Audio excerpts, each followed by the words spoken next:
On the day of the performance, just ride the aquabus to the island of Aeneas. I'll have Lynette meet you at the fountain in front of the opera house.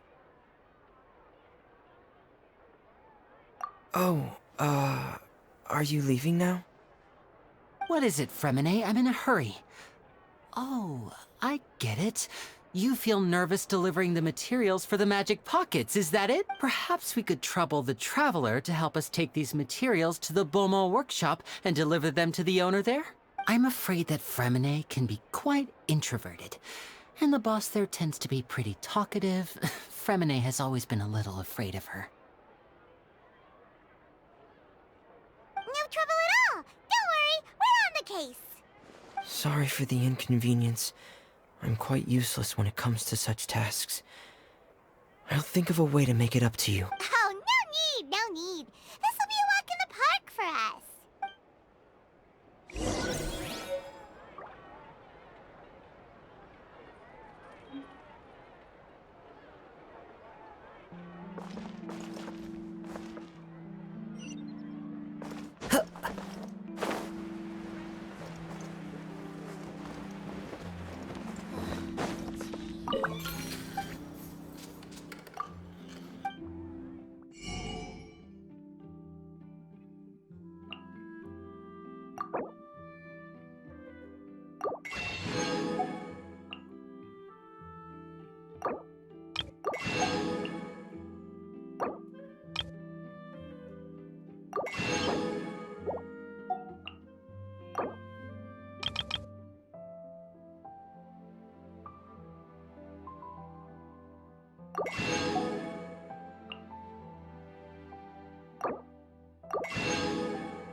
Looks like no more free coffee for me.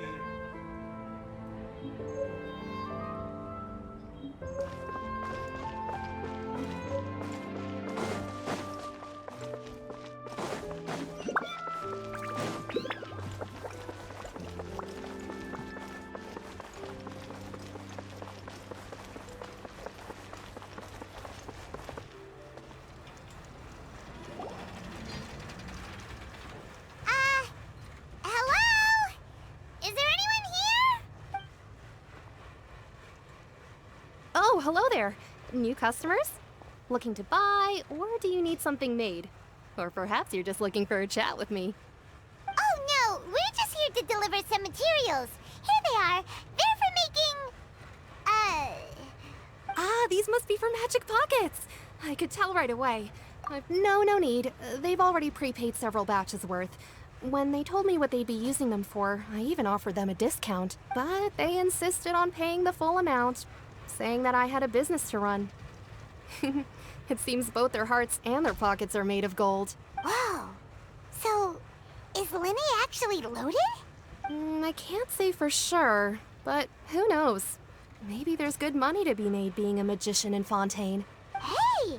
Is this machine what you use to make stuff here? It looks really advanced. Why use your hands when a machine can do the work? It would be a waste not to use the latest technology. And wasting is a kind of crime. But where does a big machine like that get its power from? Well, it's a little complicated. I'm not sure I can put it in layman's terms for you, but basically, everything we usually use here in the city is powered by indemnitium. It's a type of energy that's produced from trials. Huh? How can trials produce energy? Well, I'm not completely sure of all the details myself, but basically, when a trial is in session, the Oratrice Mécanique d'Analyse Cardinale harvests people's belief in justice and converts it into energy to be used all around Fontaine. So that's what its other function is? Paimon heard that the Oratrice was created by the Archon to make judgments.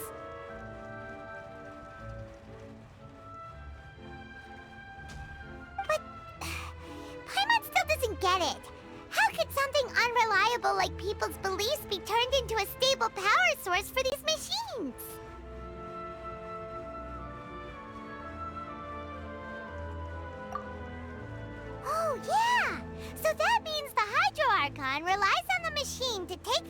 energy created by belief and turn it into power for all of Fontaine, right?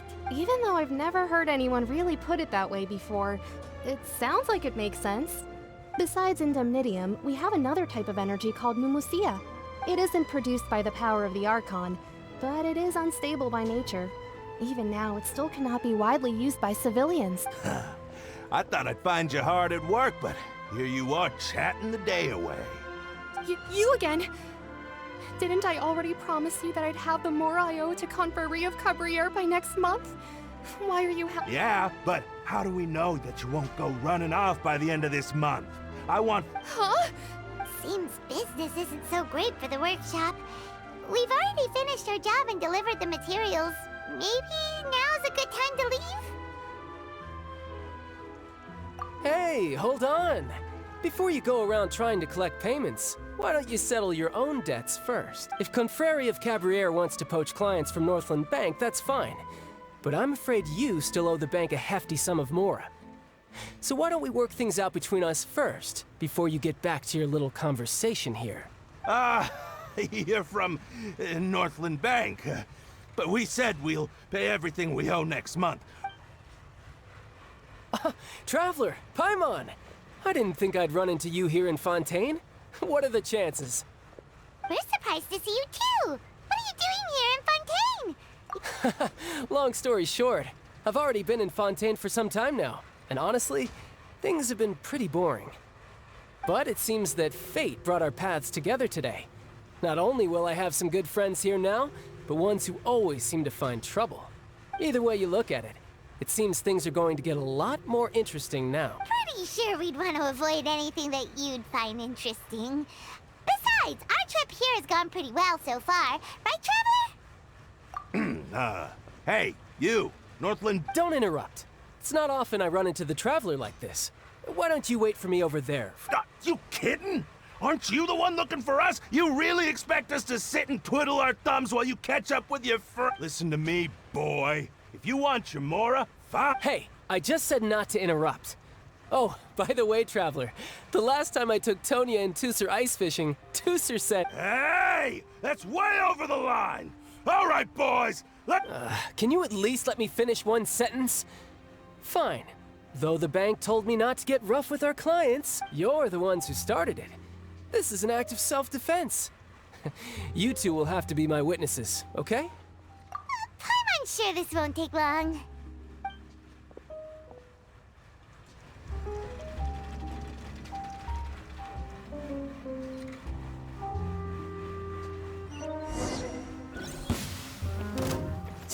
Ha!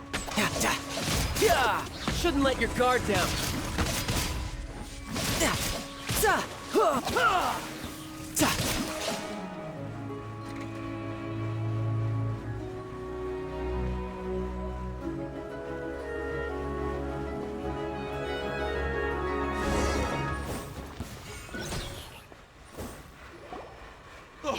What's your deal, Brad? How are you so strong if you're just a staffer from Snezhnaya's Northland Bank? Wait, don't tell me you're... Oh, now you notice. It's a little late, don't you think?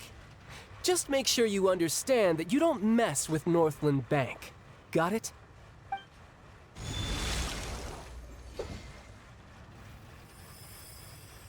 Huh? Now's my chance!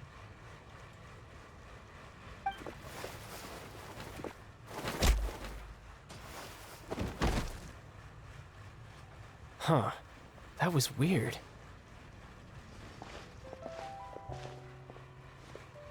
I'm not sure. It's as if I suddenly lost control of my hydro powers when I needed them. Maybe there's something wrong with my vision? Strange. How could that happen? First time Paimon's ever heard of someone losing control of their vision.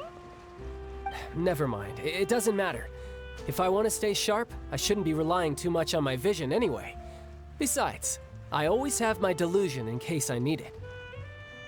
So what are you doing in Fontaine, child? I don't see it's work for Northland Bank. Well, I guess it's because I've been in a bad mood lately. Huh? What kind of reason is that? Wait, since when do you feel down about anything? I don't know. Maybe I still have a lot to learn about myself. But recently, there seems to be some sort of restless power stirring inside of me. And I don't know why, but every now and then I feel like I'm in a terrible mood. Maybe you losing control of your vision just now. That is a possibility. I can't remember if I ever mentioned it before, but when I was 14, I fell into some unknown abyss. It was during that time I learned nearly all of my abilities. The one who took me under her wing and taught me was named Skirk. She was always quiet and very mysterious. Nobody knew where she came from or what she had been through, and she was always very strict when teaching me. One time, I asked her why she was willing to take me on as an apprentice. From what I could make of her answer, it was because I had awakened it, and traces of it remained on me. She said that all my combat training would be useful in the future. But what is it? What did you awaken? She never explained that. But my guess is that it's related to a dream I saw when I had just fallen into... In my dream, I was in the deepest depths of the sea, and the boundless seabed was all around me. But in front of me appeared a whale that was so massive, I felt like I couldn't breathe. A whale? Oh, that sounds familiar! When we fought against you before, you summoned a huge whale that seemed to leap at us. Is that the one? That's just an abstract form of a whale that I create using my elemental powers. It takes that shape because the scene I dreamt of the whale has always been stuck in my mind. I'll never forget it. So you used the whale as inspiration for one of your moves? So why don't you just go ask your master? Maybe she knows the answer. You make it sound so easy. Ever since the incident I experienced there, I've never stopped searching for Master Skirk and that unknown abyss. But it's been years now, and I've still found nothing. There isn't even a trace of the place where I remember falling into the abyss. Oh, it sounds like some kind of ghost story. Yeah, I'm out of leads at this point, but there's nothing more I can do. It seems that strange encounters in this world tend to be elusive like that. Oh, seems the time really flies when I'm talking with you. I just remembered I have somewhere else I need to be, so I should get going. What? More work for the Northland? No, it's more of a personal appointment.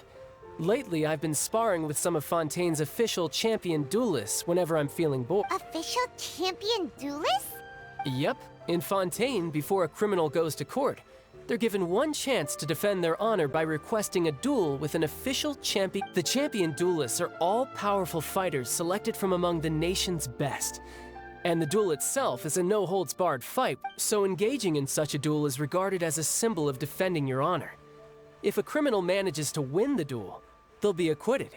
But if they lose, and the worst-case scenario is that you're simply killed in the duel. Though it's rumored that Fontaine has a death penalty, from what I can tell, no one has ever been officially sentenced. So really, the only people who opt to duel are those who have suffered a grave injustice in being accused, or those who greatly value their honor. Otherwise, why gamble with your life? So, do many people actually get out of their trials by winning the duel? Apparently, it's exceedingly rare for anyone to actually win. Fontaine probably enacted this system as a way to show that the nation respects the honor of its citizens. Besides, none of the champion duelists are to be trifled with, which is exactly why I was itching to face them as soon as I got to Fontaine. Apparently, the one I'm meeting today, Clorinde, is the strongest of the champion duelists. I had been asking her for some time before Well, that's child for ya. Paimon feels like we heard that name somewhere before. Oh, before I forget, I want you to have... Huh? Your... I'm just worried that it could become uncontrollable again. I'd be pretty upset if it got in the way of my duel. So, besides, I just need you to hold on to it for a short while. Paimon knows what you're up to. You just want an excuse to come talk to us again, don't you? Whatever gave you that idea? I'll be in touch later. That sneaky guy. He's... well, seems...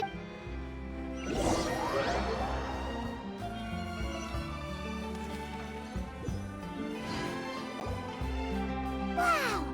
Who could have seen that coming? The report reporter who was barely around for most of the story was the murderer all along! Sorry. Paimon was just surprised, that's all. Whew.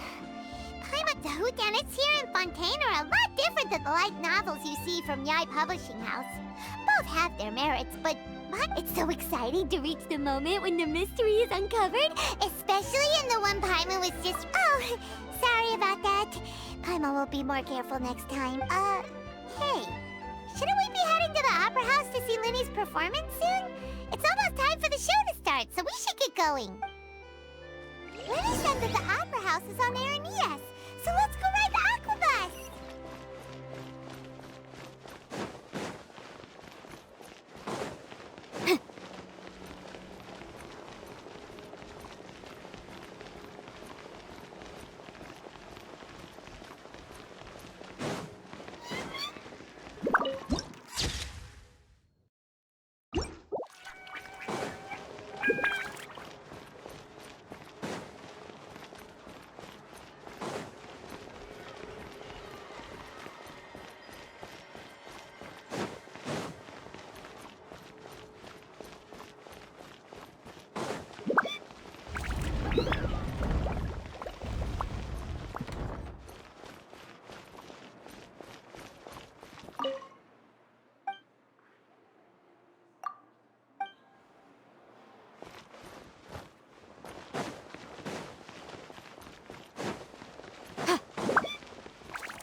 Welcome to the Navia line. I am Elfan. The boat will be departing imminently. Please do not stick your head, hands, or other body parts outside the boat. The Aquabus operator is not responsible for any accidents or injuries resulting from doing so. Also, please remember to buy the Steambird, though I don't read it myself.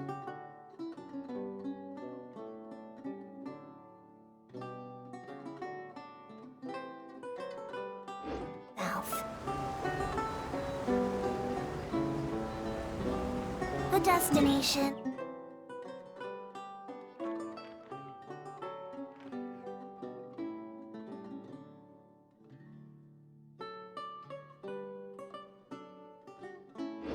Of the current tour is Aranias. Points of interest worth visiting include the Fountain of Lucine and the Opera Epiclese. If you look to the left in the direction we are currently traveling, you will see the famous Fontaine Research Institute up in the sky. An experiment gone wrong turned new sightseeing opportunity. Human ingenuity truly is a wondrous thing.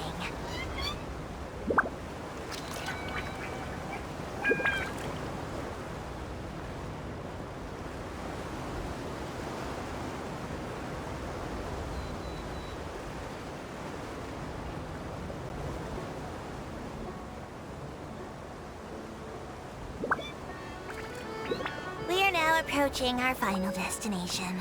Please be sure to bring all your personal belongings with you as you disembark. Even though I will take any forgotten items to the lost and found, the paperwork is rather annoying, as Melusine hands are not suitable for grasping pens. Please be careful when disembarking. It has been my honor to be your tour guide this trip. Thank you.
Everyone hold hands!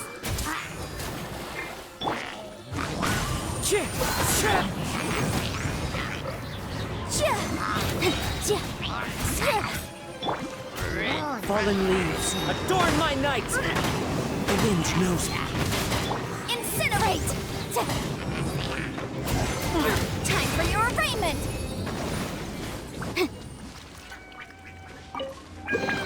Ooh, we can definitely write this off as incidental gains.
Whoa! Now this is fancy! Huh. Looks like there's a lot of people standing. Oh, Archon. Please. I don't know why you always feel the need to ask so much. I'll be happy as long as our child is healthy and lives a peaceful life. I guess if they're our kid, then there's no doubt they'll turn out smart. Maybe this is one of the customs in Fontaine. There should. Vache, What's wrong? Vache, Vache. No, Paimon didn't say anything. Are you? Welcome to the Fountain of Lucine. All the water flowing through Fontaine converges here. It's customary for newlyweds to come here and wish for children. Lynette! You scared Paimon! What? When he asked me to wait here for you, remember? Right. What do you mean? There are a lot of people here right now. Hey, you're not trying to scare Paimon, are you? I see.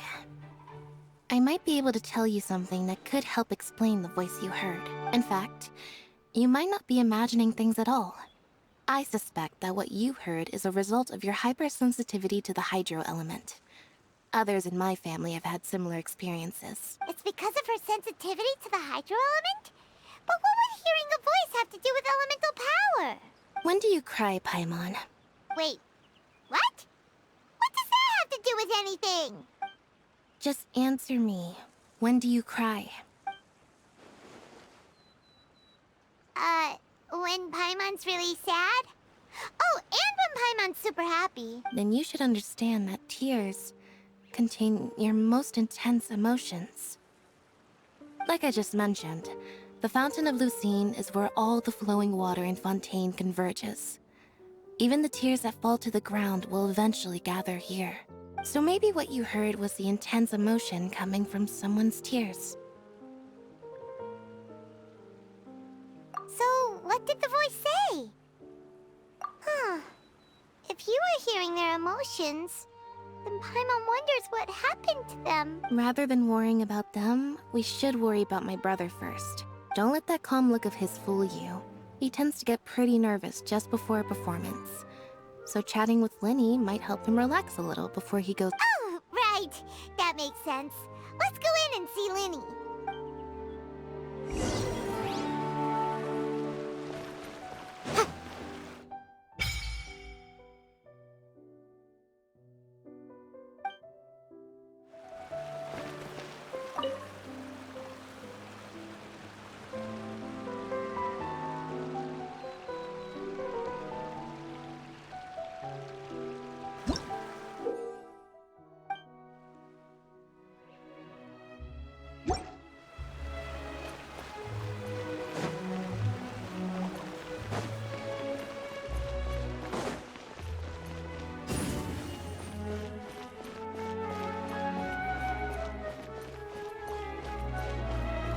Yeah.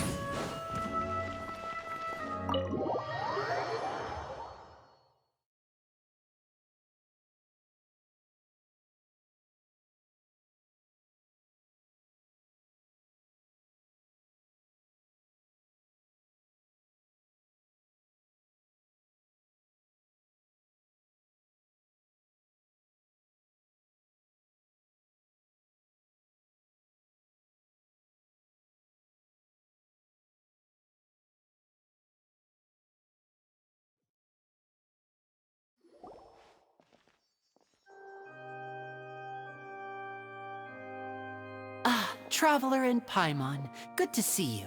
I knew you two would come. Are you kidding?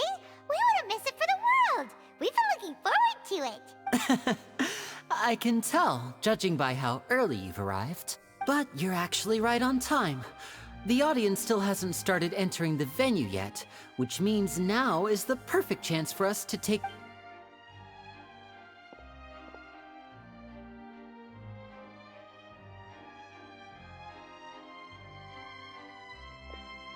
The Opera House has assigned seating, so you always have to make reservations.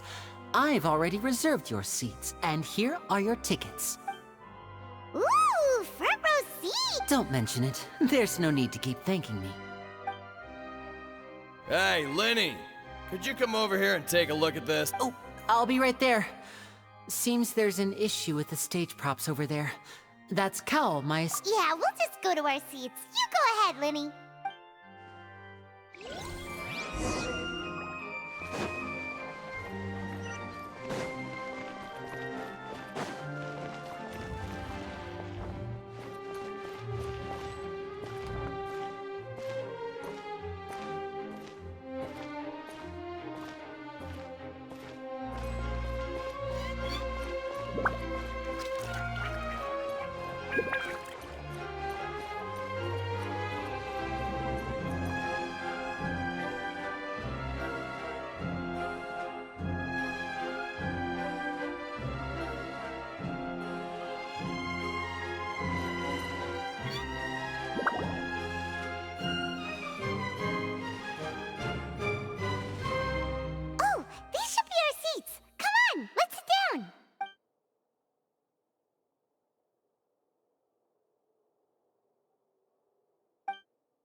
Hey, Traveler.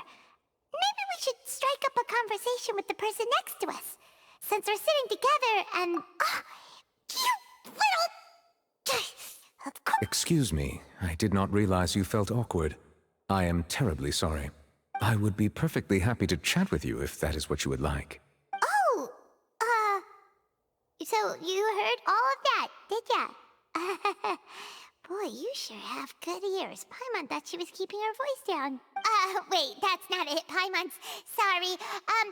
Paimon's the one who was being rude, talking under her breath like that. So, let's talk, but, what should we talk about? Oh, Paimon's got it. A friend, you say?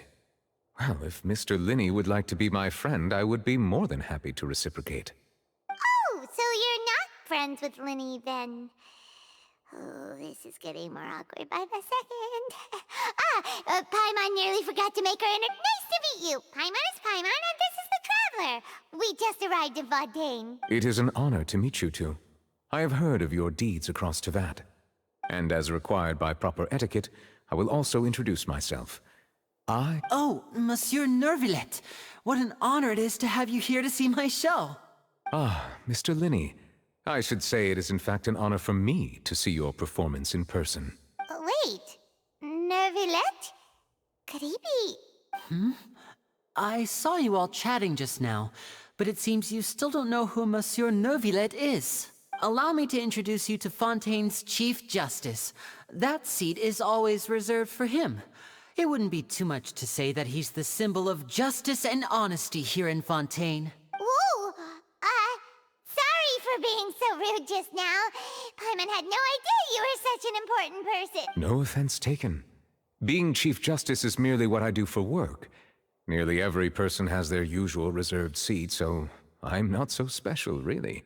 And by the way, I should probably let you know, even though I would prefer not to, there's someone sitting up there in the VIP seats that has been striking a pose for quite a while now. I believe she is trying to give you a most elegant and impressive first impression. So I think you should take notice of her sooner rather than later. Otherwise, she may become flustered. Huh? Oh, it's Farina, the Hydro Archon. Huh. She sure has a smug and satisfied look on her face. Guess she has no idea that you saw right through her act. Very good. That is for the best. No need to pay her any more attention. We may now enjoy the show. Huh? So is this what things are like between the Chief Justice and the Hydro Archon? All right, please wait just a moment longer. I've pretty much finished my preparations, and the performance will start as soon as the audience has made their way to their seats. Yay! The show's finally about to start!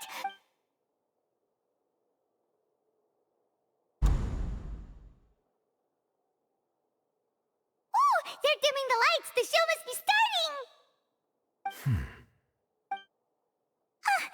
Sorry. Paimon will try to stay quiet. Welcome, one and all, to the Opera Epiclese. I am the star of today's show, Linny.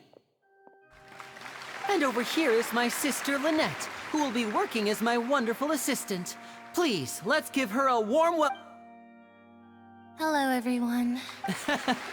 I know she may seem to be a little sleepy right now, but that's just a sign that she's nervous. Whatever. Now, some of you may be thinking, two vision holders who can freely manipulate elemental powers performing magic is not true magic at all. So, I would like to take a moment to assure you that elemental powers will have nothing to do with what you will witness on the stage.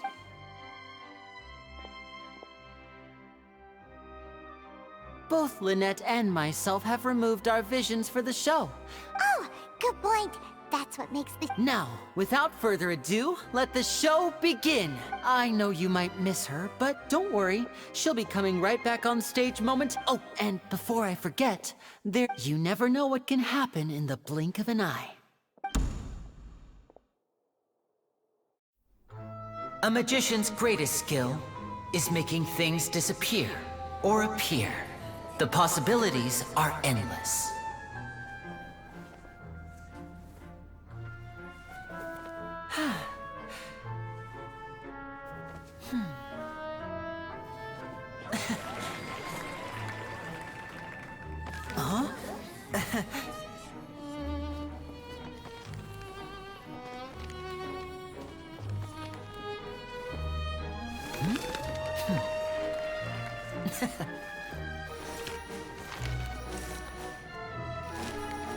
But this isn't what you came for. These little tricks, you've seen them all before.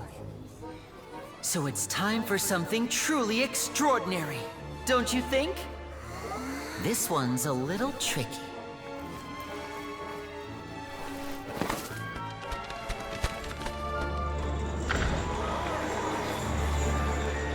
Using this water tank, I shall make my sister vanish completely, right before your very eyes.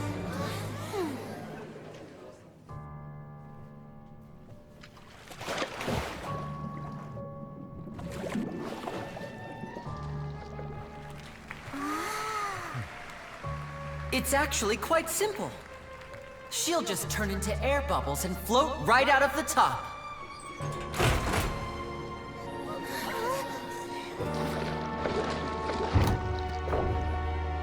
Oh no! I told them to check all the props carefully. With the lid on, even air can't escape. An amateur magician would be getting very nervous right around now.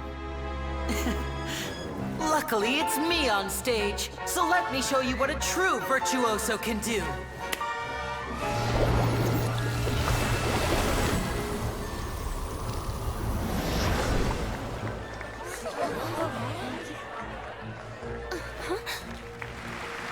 Lynette, are you still there?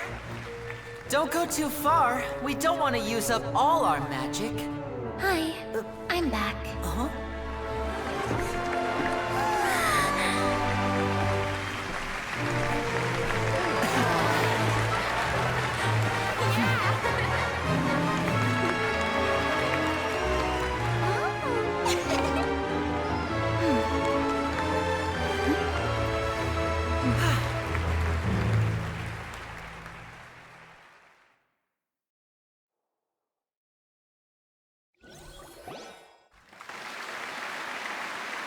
Whoa!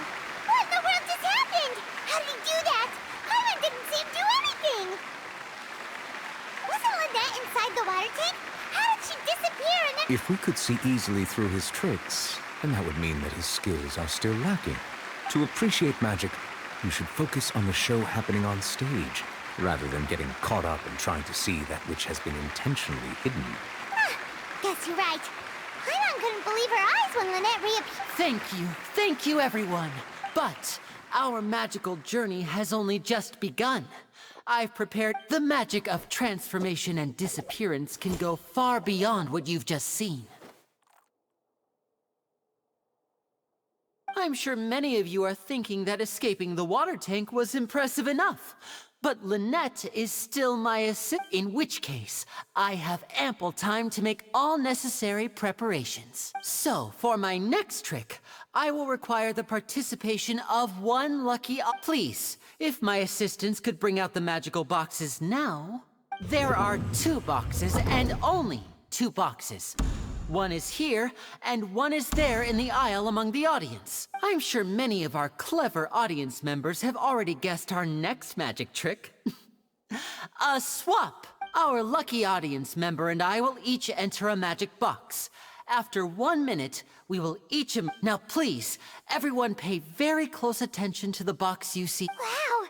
How's he gonna— Hey, do you think this is all magic tricks? Or does Lenny have actual— The lucky audience member will be generated by this random— It selects numbers entirely at random. Even I don't know who will be chosen to participate. Now then, let's begin.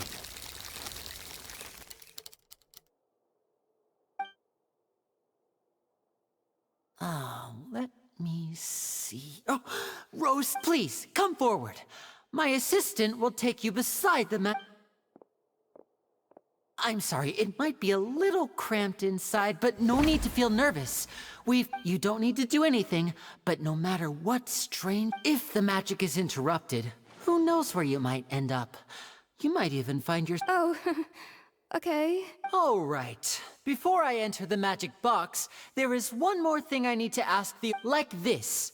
60, 59, 58. Just, I won't be able to see anything in the pitch black box, so I'll— Oh, and no tricks now. If you quickly count from 60— Ooh! Paimon kinda wants to count faster after— No, that won't do. I can see— Come on, repeat after me. 60! 50! That's right, perfect. Keep— 54? 53? Why aren't you counting, Nervalette? I am counting in my head. I think things are exciting enough in here as it is. Merely a consequence of my identity and personality. Do not worry about me. Oh! Alright. You look so serious that Paimon— 40! 30! Mr. Linney, are you all right? Yes, I'm fine. I'm just double-checking the direction of the magic. It would be a disaster if we get sent to the wrong place. Even though he's saying that, Lenny doesn't seem nervous. What was that noise? Did you hear it too? Not sure. Anyway— 25! What's wrong, Mr. Linney? I can still hear you moving in there. I seem to have accidentally knocked over a decoration. I'm trying to fix it, but it's pitch black in here. Never mind the decorations. There's no time. No, that's unacceptable. I want my show to... It seems things aren't quite going as planned. It feels like you're all starting to count faster, but that's all right. 10 seconds and change is... 10! Almost there now. Whew. Swapping two people is harder work than you might think. Even a master magician like me can't guarantee I'll get it right the first time. Hey, wait! Is this the back one? I can't tell. They both look the same inside. Huh? No, that's not it. I'll try again. 7! Hey, slow down! Honestly! 5! 4! 3! Whoops! That doesn't count! 0!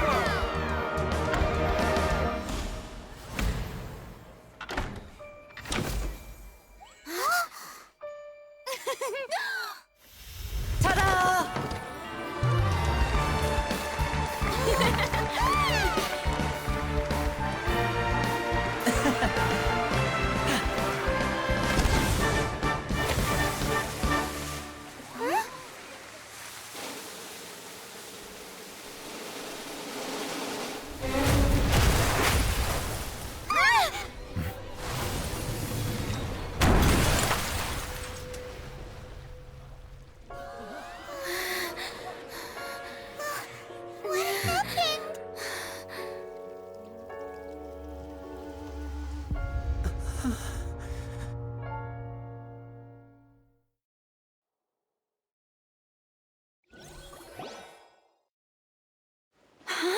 Is this part of the show? Mr. Lenny, you're going to use What happened? Oh no. Maybe this isn't part of the show. The girl was still... This performance is over. Medical staff with me. Guards, secure the scene and detain all the performers. Seal the exits. No one is allowed... Yes, that's right.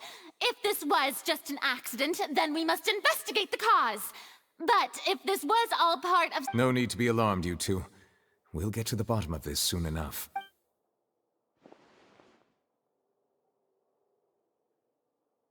Unfortunately, the person who is in the magic box has been pronounced dead. His name was Cowell, one of the assistants in Linny's magic troupe.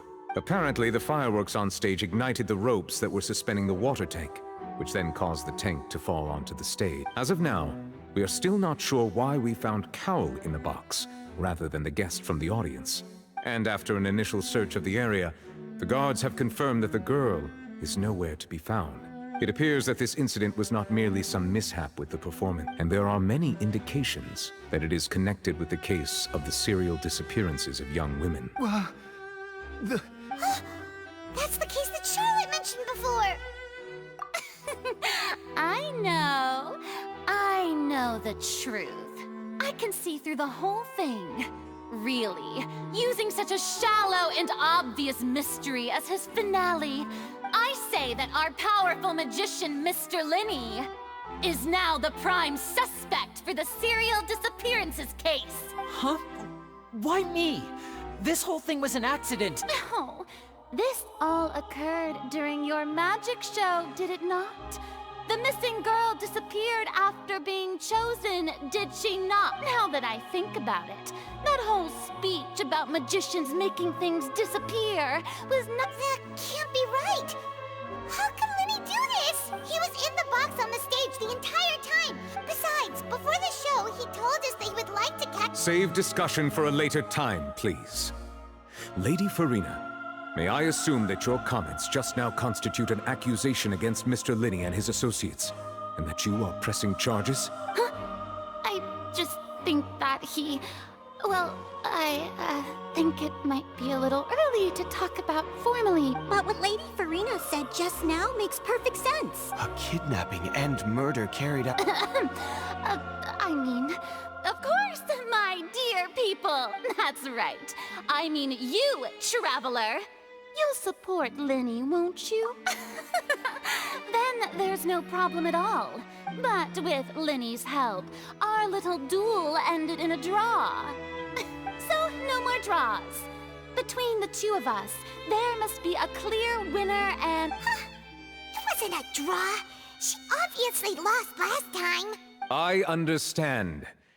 Charges have now been pressed, and as such, a trial is in order.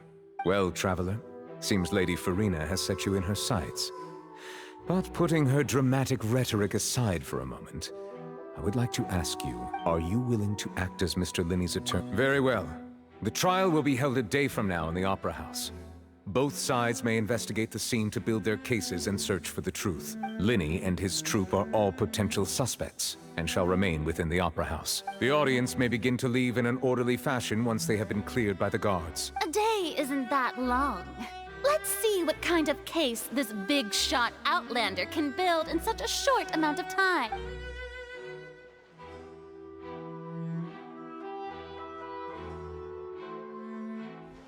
Linny! Sorry about everything that happened just now. Of course! Who wouldn't be scared after witnessing an accident like that? Yeah, I'm a little shaken up myself. I know you already claimed that you would defend me, but now it's just us talking. Tell me, do you think I could possibly be the murderer? Good to hear. Thank you so much for trusting me. I'm sure everyone sees me as the biggest suspect at this point. But if you ask me, the whole thing... I don't know whether what happened there on the stage was purely an accident or not. And I don't know why poor Cal was in the box. As for how that girl chosen from the audience could suddenly disappear, I'm afraid I don't have any answers either.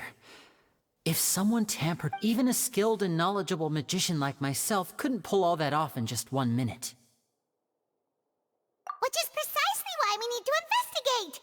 As this book says, the impossible could not have happened. Whatever happened must have been that which is possible.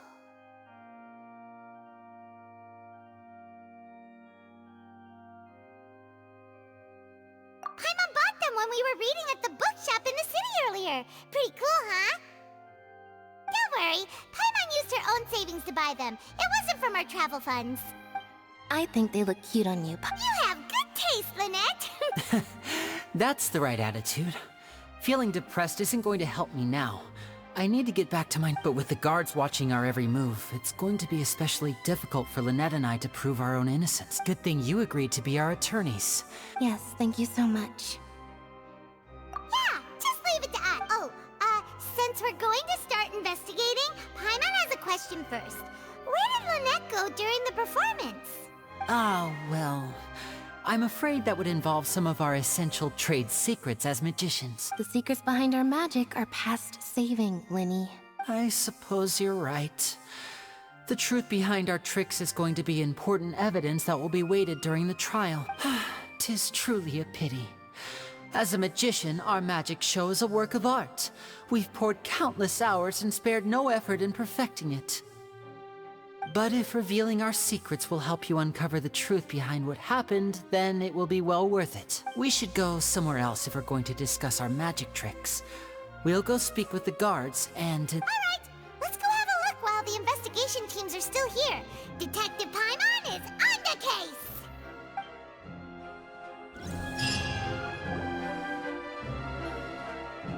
Hello, officer. How's the investigation going? I see. You must be the traveler that Lady Farina mentioned. Listen, I'll be perfectly honest with you. I'd avoid getting mixed up in this whirlpool of a mess if I were you. Huh? What do you mean? Come with me and you'll see. The deceased is one of Linny's assistants, named Cal. Even though he hadn't joined the troupe long, he was hardworking and everyone generally liked him. The assistants are usually in charge of setting up and inspecting the props, as well as assisting with the show and keeping the crowd engaged. As you probably saw when you were in the audience, the water tank suddenly fell and smashed the box with Cowl inside it. This is the real mystery. We've already searched the scene and were unable to find any traces of the girl. However, if you look carefully, the box was positioned directly under the water tank. The ropes holding the tank were then burned by the pyrotechnics on stage. All these factors lining up so perfectly makes it hard to see this as a mere accident.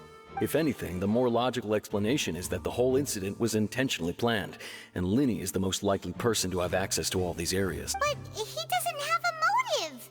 Are you both good friends of his? Well, you can't say we're good friends, but we've known each other for... So in just a short time, he was not only able to win your trust, but even convince you to act as his attorneys. I know there's no such thing as magic. The real trick of a magician is holding the audience in the palm of their hand. I've seen a lot of cases, and I can tell you that people are the least reliable kind of evidence. Sorry, I tend to be pretty straightforward. Just know that I'm warning you for your own good. Anyway, you may investigate the scene of the crime yourselves if you're curious. Who knows, maybe you'll be able to come up with some...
The investigation team has some new findings.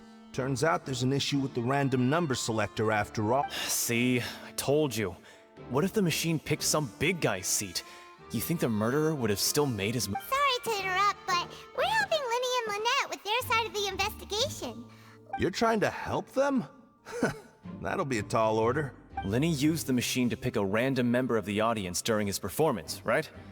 The lucky girl that later disappeared. Well, we thought there might be a serious problem with the machine, so we had it taken away for further inspection. It turns out that the seat number it picked wasn't random at all. The machine picks that same number every time. I'm sure you already know that you have to make a reservation in advance to get a seat, regardless of whether it's a trial or some performance. In other words, Linny knew who would be sitting where from the very beginning. That much checks out. Linny reserved our seats for us, too. Bet you see why I was saying it'd be tough to make a case for Linny. Even though it's bad for Linny's case?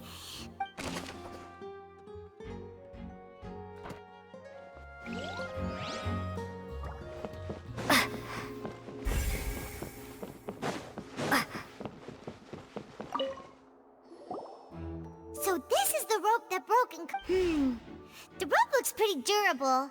How can it be burned through so quickly by fireworks? Why are you suddenly so serious, Traveler?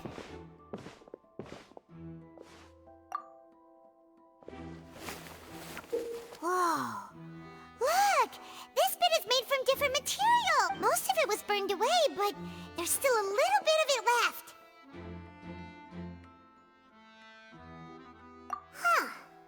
So if a rope meant to hold something was made with that kind of material in it, then... Wait! Paimon should write all the...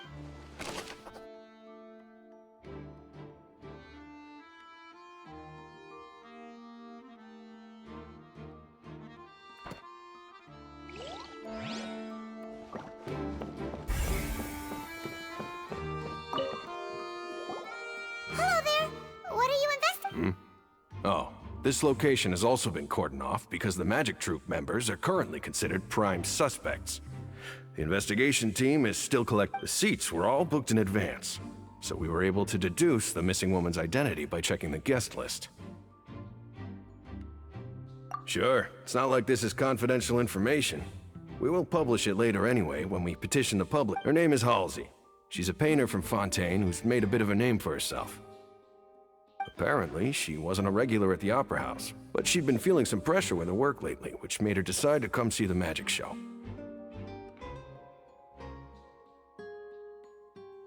The magic troupe members all claim not to know her. We have looked into her social connections.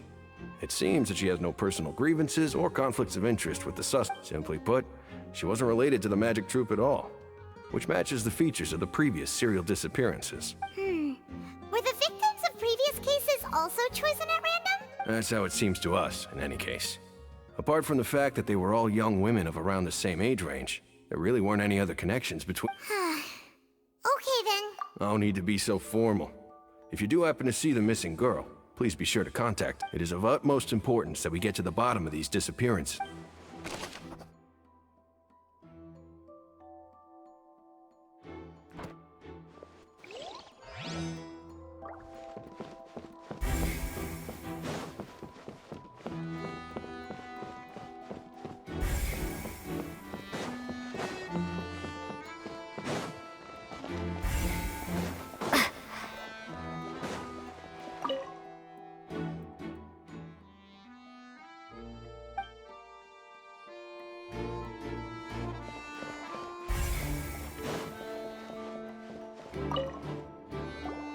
I see that you're investigating the area. If you find any new and interesting leads, We don't have too many thoughts yet. then why don't I tell you my hypothesis first? The way I see it. And I'll start it with that loud thud. The thud? Oh! Yes, exactly. It wasn't terribly loud, but I suspect that most people heard it. It's just that everyone was awaiting the results of Linny's trick with bated breath, so no one paid it much mind. But now that... That makes... I'm of the opinion that it may have been the sound of Linny's accomplice. Lynette, perhaps. Jumping atop the water tank, and when the pyrotechnics went off, she cut the rope. But wasn't the noise we heard too loud for that? Perhaps the balance wasn't right, leading to a particularly rough landing. Oh, that's true. That does remind Paimon, though. What was with that sound?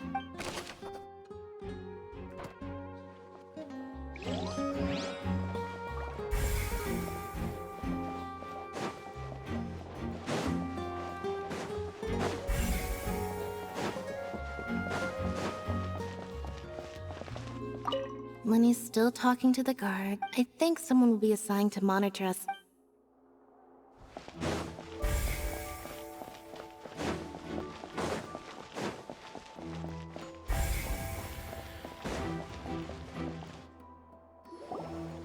Hey, you! Yes, both of you! Over here! I've been keeping... Huh? You mean us? That's right. If I'm not mistaken, you're also among those who wish to cut down the thorns and pursue the truth. No? Well, you're right on the mark about that one, but who are you? Have you never heard of the Spina di Rosula? From mediating disputes and providing protection to solving conundrums, you name it, Spina di Rosula does it. And I, Navia, have the honor of being its renowned president. Though those who play by our rules call me Bob. I'm Silver, her attendant. Pleased to meet you. And I'm Melus, Demoiselle's various daily needs and affairs. Huh? Boss? Demoiselle? What gives with the names? Well, I am the second generation president. Malus and the other... My apologies, Demoiselle. Should you prefer, boss, I will endeavor to use that instead. No need. You don't have to call me boss. Just... Okay, if you say so. Not that we're members of Spina di Rosula anyway. All merely trifling details. Never mind. That's right. I've always kept an eye on the serial disappearance cases. My interest stems from a matter back from my... Judging from the look of things, I find... Really? We think so too! But how did you come to that conclusion? Intuition, naturally. Farina sure was quick to point the finger at Linny without any decisive evidence whatsoever. But that's not uncommon for her. If you remember, the Justice had to interrupt her and ask if she was pressing charges just to keep her from getting carried away. Anyway, a trial begins the moment someone levels charges. And, of course, there was no way Farina was going to back down, and that's... Sounds more like you just don't trust the Hydroarchon. Well, what's your opinion? I mustn't... All right, I've answered your question. Now, it's time you answer my... Wait a minute! Did that answer count? Well, I say it does. But don't worry. In your opinion, do you think it's right to treat a trial like it's an opera? Well... And why would that be?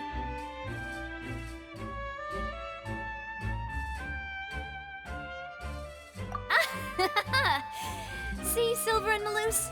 I told you they'd be different. Most astute of you, demoiselle. I, too, think that no matter how wonderful the script or how fervent the audience's expectations may be, that if that can be done, boss, then... All right, that's quite enough, Maloose. Anyway, now, I need to make some preparations, following which our joint investigation shall... Wait! Since when did we become assistant? Oh, well, I can be the assistant. That's more like it. Far be it from me to brag, but I believe that Demoiselle's intuition... You wish to save a friend from false accusations, and we wish to unwrap... You have a point. And what about you over there? What do you think? You seem like you've got something on... I have nothing to add. Oh, alrighty then. We'll be making some preparations first. Just be sure to let us know if they start revealing Linny's tricks.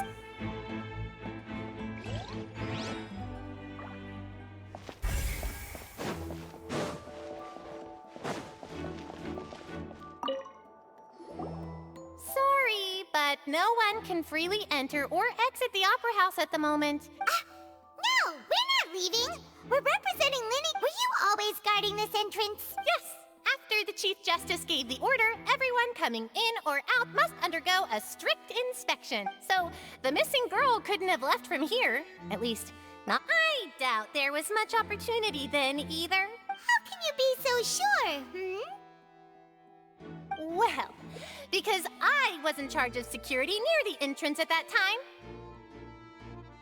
I couldn't see Linny's performance from here, which was quite a shame. But still, I did not abandon my post. And I stayed put no matter how loud the... We Melazines are good at that sort of thing, you know. So, it's safe to say the girl couldn't have left through here. Alright, thank you for your help. This'll be useful.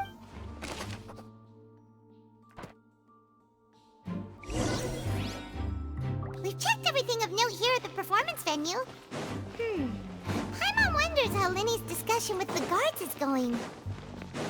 Let's go see, shall we? Understood. Then I will be going with you. Just so you're aware, I will be monitored. Very good. Thanks for being so agreeable. You may spare the pleasantries. You've arrived. Who's this? Me? I'm Spina Di... Sorry, I got a little carried away there. And these are my companions. Would you mind if... Find my... Oh, new helpers? Well, let's just say we're tagging along. It's not every day you get to see the secrets behind magic. I appreciate your kind interest. Come with me. We'll be heading below stage. Huh? Below stage? Yes, a world of secrets is hidden beneath this magic box, prepared specifically for this switcheroo trick. But before I reveal everything, you should have a look first. Notice anything strange here?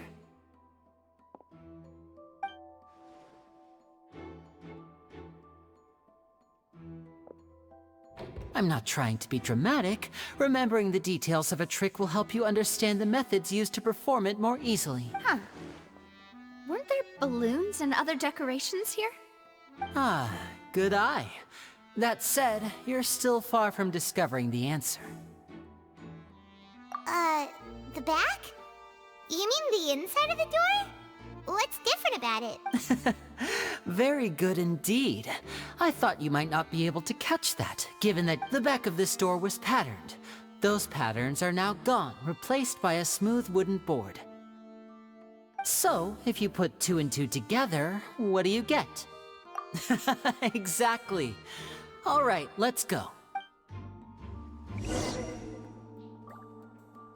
Oh, so there was a passageway under the magic box!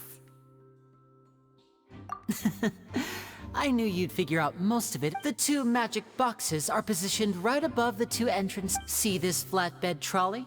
The box with the lucky audience member in it would be shuttled over to the other side using the... This trolley can raise and lower and even rotate, ensuring that the box will face in the right direction. I see.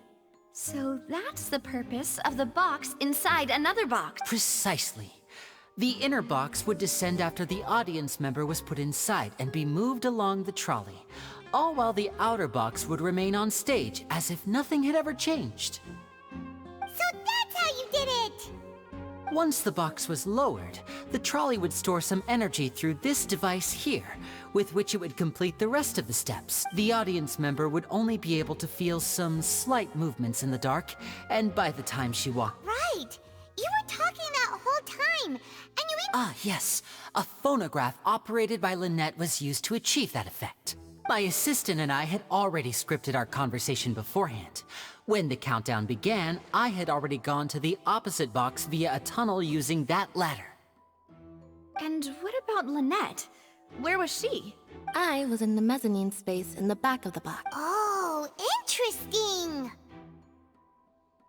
That's how we were able to coordinate Linny's lines with the assistant. I mean, we are twins.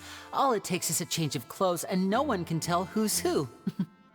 And that's my favorite part of this trick. So that's how it all worked!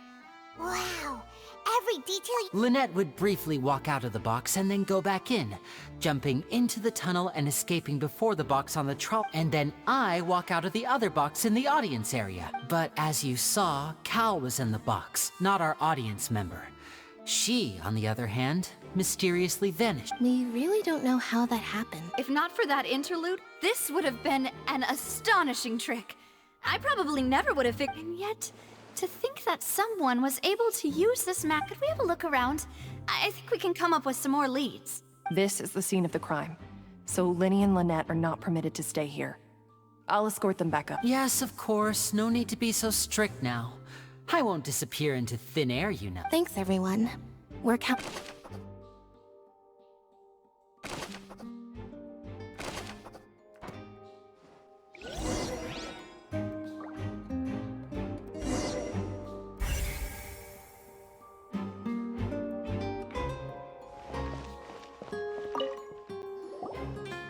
The floor is wet. Please be careful not to slip. Speaking of which, why would there be water here? Oh, Paimon knows! It's one of those tricks where you pour water and here's a broken vase. Huh. Did the trolley knock it down while moving?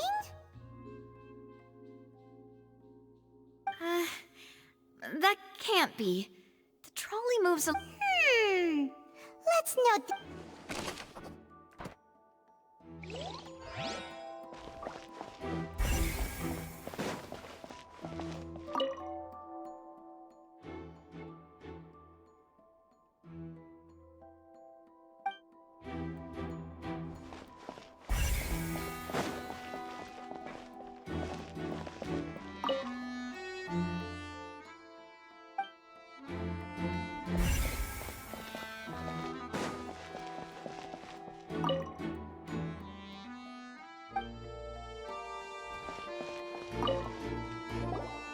What is this place? It seems someone could fit through here. Huh. Alone, perhaps. But if they had to pull another person with them... But there are no other ways in or out of here.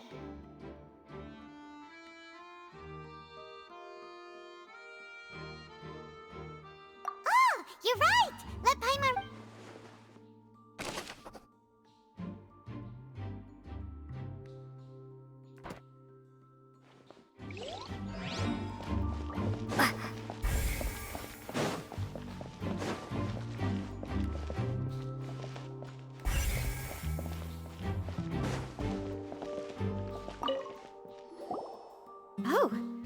These are the clothes that the lady chosen from the audience was wearing. Her clothes are here, but she's nowhere to be found.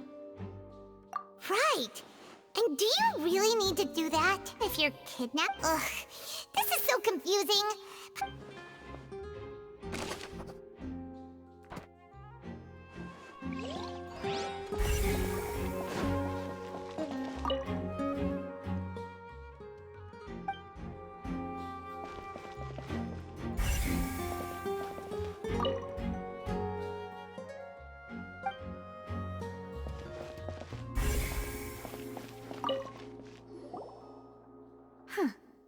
What's it? Looks like a hook tied to the end of a rope. Huh? Perhaps it was a prop for a different trick. Whatever it is.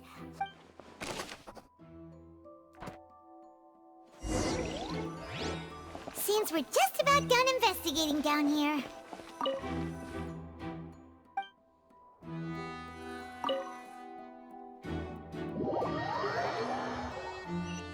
Yes, let's head back up. Well, we've ascertained the state of the crime scene. Let's find a place to sort out our findings. Apologies for the wait. So, what did the guards say? Did the criminal escape through the vent? They believe the odds of that are very low, since the vent leads to the Opera House's basement. The guards have checked the area carefully. No one left through the basement during the performance or after the incident, and no one was found hiding. So the tunnels become like a secret chamber then. You know, like the kind you usually see in novels. The plot thickens. Halsey's disappearance and Cowell's death. No wonder Farina was so confident in her accusation. All the current evidence In other words, the charges are very likely to be upheld unless we make some considerable progress. Charges and then trial. So if the charges are upheld, they'll announce a sentence? That's right. This is how a trial goes in the Opera House. During the proceedings, the Chief Justice and the Oratrice will hear statements from both That's right. This is how indemnitium is produced. The statements from both sides, the defenses from attorneys, witness testimonies, and even the audience's emotions will all be projected on the Oratrice. To put it simply, it's as if the Oratrice has its own will, and is a judge in its own right. This also precludes any kind of favoritism on the part of the Chief Justice. Not that this has ever happened anyway. Once both sides have finished speaking, the Chief Justice will make his final decision. This, too, will be used by the Oratrice as a reference. Then, finally, the Oratrice will be consulted by officials. The result it returns is the will of Huh? So that machine is the one that actually decides? Paimon thought Neverlet called the shots. In practice, there is very little difference. Both have always come to the same judgment. Which is why people have great faith in the Chief Justice. Yes, the guards also asked me to convey that none of us will be allowed to leave the... Huh? Because we've chosen to act as the twins' proxies. That makes us persons related. They're concerned that we might be colluding with outside parties, or that we might find outside help to disrupt the case. And even if that were not so, it could prove problematic if we happen to spread key information about the case ahead of time. I'm ready to break out at any time. Whoa, whoa! There's no need for that! Paimon thinks they have a point. That said, are they providing food? Of course. I just hope you don't mind the lack of options. In that case, let's just sort out our findings together here. I mean, what better way to properly think through our Breaking out suddenly doesn't seem like such a bad idea after all. Just kidding! Just kidding! Paimon will still do her best, even if there are no snacks. What do you mean, no snacks? Of course we'll have snacks. If we cannot buy some, then we'll Huh? Understood, Demoiselle. Everyone, please come with me.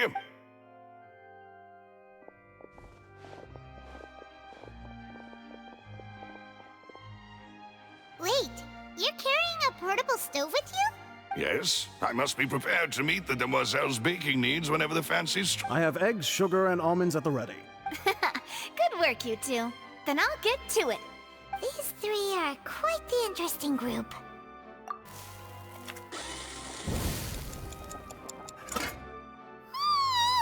And Paimon thought it smelled good while it was still in the oven! Oh, it's even better now. Paimon can't stop drooling. From the way you had these two guys carrying all that stuff around, Paimon thought you'd have them do more during the baking process, but you ended up doing the entire thing by yourself. Beating the egg whites, grinding almonds. I was applauding. And I was giving encouraging smiles. Paimon was just thinking. Aren't you worried about getting your fancy dress dirty beating egg? Well, I don't think it's carved in stone anywhere that fancy ladies can only read books, sip tea, ride horses, and play the piano. Don't underestimate beating egg weights, by the way. It's a real arm workout. You also need to beat them to just the right consistency, or your macarons will crack. Anyway, give these a try, fresh out of the oven. There's 3 for each of us. Only 3? Well, eating too many sweet treats might send all that sugar to your head. Tea is ready to be served as well. This is Demoiselle's favorite. Strong black tea with a floral fragrance that clears the mind and lifts the... No need for concern. I merely... All right then. Down to business. As Paimon mentioned previously, the tunnel seems to be something of a secret chamber. However, we can assume that Linny and Lynette were not alone within it. Some criminal also occupied. The magician twins could have committed the crimes, of course, but they lack any logical motive. Exactly! Why would they do such a thing right when everyone was watching? The flower vase and the thud we heard during the performance could indicate some altercation between Halsey and the criminal in the tunnel, resulting in the shattering of the vase, the discarding of her clothes, and her abduction. Perhaps the criminal thought that since she was chosen from the crowd, she would be too easy to identify if she was still wearing the same clothes. Paimon thinks that makes sense, but the real trouble is... True. None of the clues we found thus far support the existence of... But the only people left to consider are both technically victims. Whether it's the missing girl, Halsey, or poor... Could Halsey have secretly made modifications to the magic props in order to murder Cowell before making her escape? That's right. And even if she had tampered with the setup, she would need to understand the entire trick, nor does she have any motive. The guards said that she has never had any dealings with the magic troops. Were we not thorough enough in our... From the sound of things, this is turning into an impossible... Your macarons are amazing though, Navia. They smell great! They are my specialty after all. And I see you've already had 5 of them. What? 5? Oh, that can't be right. Paimon only counted 3! Please don't worry about it. At my age, a few less sweets might actually be a... No! Being greedy is one thing, but Paimon knows how to count. Besides, Paimon knows that if she ate too many, then others wouldn't have enough.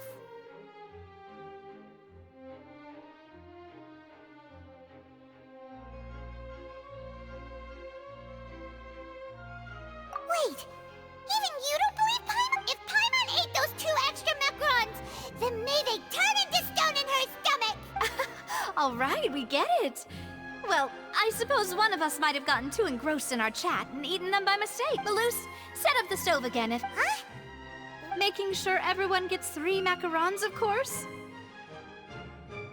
Exactly. We don't want to trouble you. As you wish, Demoiselle. And I have the egg sugar and... Well, this...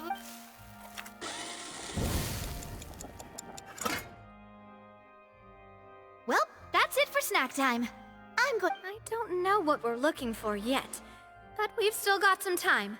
As attorneys, I suggest the two of it would be awkward if you got all tongue-tied on stage during the trial. Alright, thanks for your help.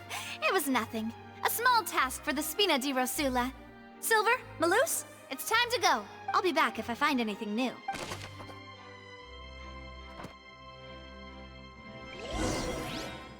Alright, it's time to put our heads together. We've got to get our defense ready for the trial. Oh, it's probably gonna be a long and difficult case. There's no point in worrying about that now. We just need to prepare. Here, take Paimon's notes. They should help you review the situation.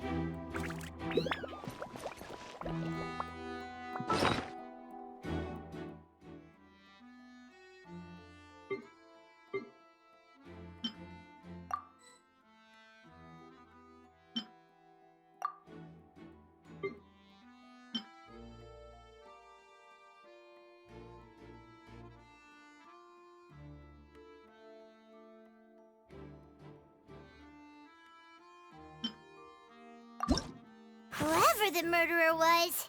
They must have made. Why would it? Gosh, we all. The performance would not have been There was no third hook. And that digging a tunnel that size wouldn't have. This people needed to register and this is probably a prop too.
Just relax. Even if everyone else suspects Lenny and Lynette, at least besides, I doubt Farina understands any more about what happened. Thanks, Navia. Best of luck to you.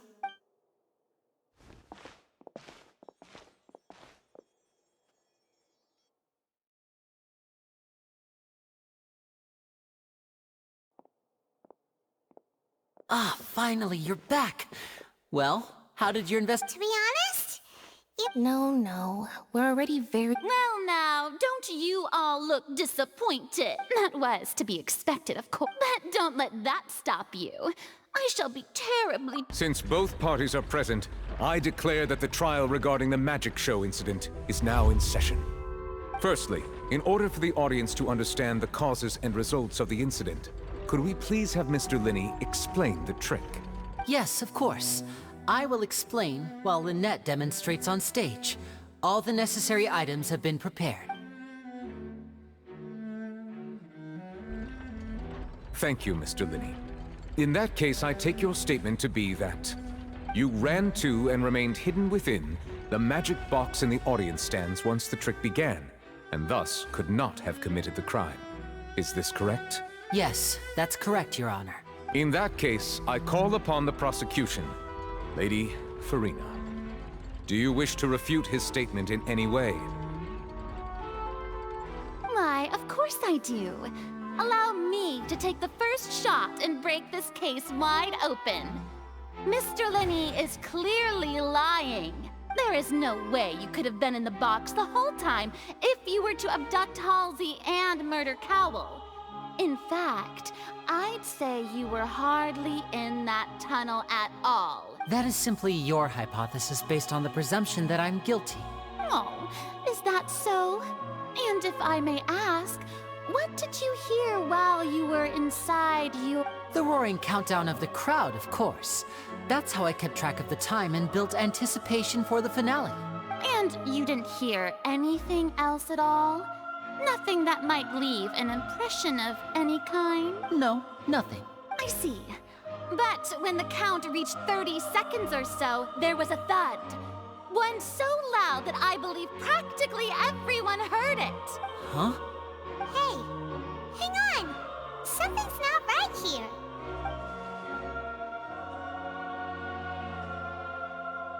Yeah, I'm sure he could have heard a noise that loud from inside the box. I was right by the box and I definitely heard the thud. Look at those scales. Could those mean... Well then, ladies and gentlemen, allow me to use the words of the magician himself.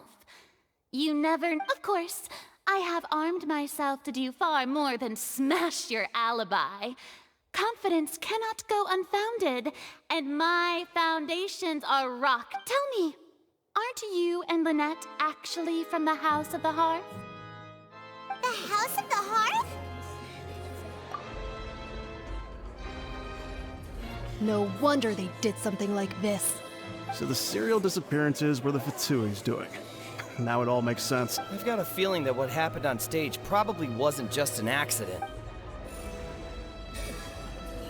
That's irrelevant. Our identities have nothing to do with what happened. Indeed. Then perhaps you could tell us everything that happened during that 1 minute. Your first priority is to prove yourself innocent after all. I'm sure there is little that needs to be kept secret now. Unless your script already has holes in it.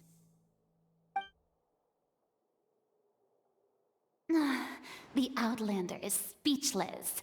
My, oh my, don't they look flabbergasted? Now comes the infighting and discord, I suppose. Good thing I made all those preparations. Seems the all-nighter I pulled last night is really paying off. Hey, Linny, why didn't you tell us this before? Order! Order! Mr. Linney, allow me to re-establish the facts. Lady Farina has raised 2 points. First, when the thud was heard in the Opera House, you were neither in the box nor the tunnel. Second, you and Ms. Lynette are both members of the House of the Hearth. Are these claims true?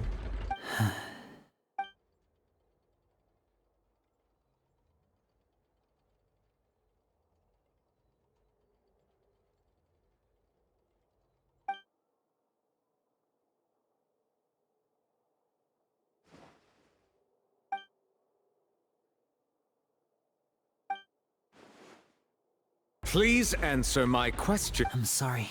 Yes, they're true. I knew it! Well, that's it. We might as well move on to this. What should we do now? Granted.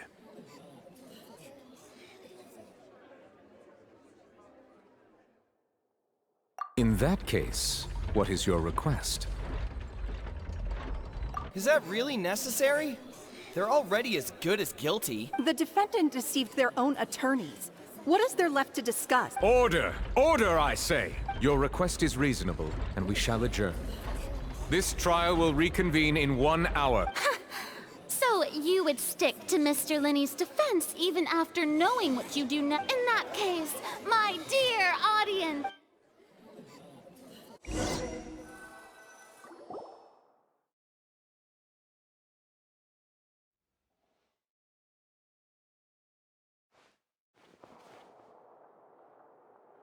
Well, this is awkward. I didn't think the Hydroarch... I'm sorry. Yeah. Paimon just knew where to start. We trusted you two. We based our entire reasoning on the assumption that you weren't, not to set the wrong tone or anything, but Paimon's really mad. I'm very sorry. I know you're angry, and reasonably so, but I know you've clashed with the Fatui several times before. I wouldn't be surprised if just hearing the word is enough to make you upset, but our organization is very, very large, and the Harbingers have very different personalities and goals. Right now, we want to save people. As many as we can. That's right. I'm sure we're on the same page when it comes to this nation and the disaster that its people might... I knew if it weren't for our respective identities, we could become good friends. That's why I didn't wish to flat out lie to you, but chose to hide some details instead. The truth is very important, but Being completely transparent about everything would see us spending more effort than we need to. Right. So, you be the judge. Heck, if I were you, I fear that I'd even struggle to trust me at this. You met a Fatus who works as a magician, a trickster by trade. But still, I'm asking you to trust me. I am— Sorry. Please. Well, you both say that, but... Right, let's hear your answer first. Of course. I'll answer any— We've been trying to find out how the Oratrice operates. We want to know why it has a consciousness. Why can it deliver sentences accurately? During our investigations, we learned that the machine's core is beneath it. From that moment on, Lynette and I have been designing this box swap trick, with the objective of getting close to the core. Is that why you needed a whole minute? That's right. In truth, the audience would take about 75 seconds to count down from 60, while I would only need 15 to get to the opposite box.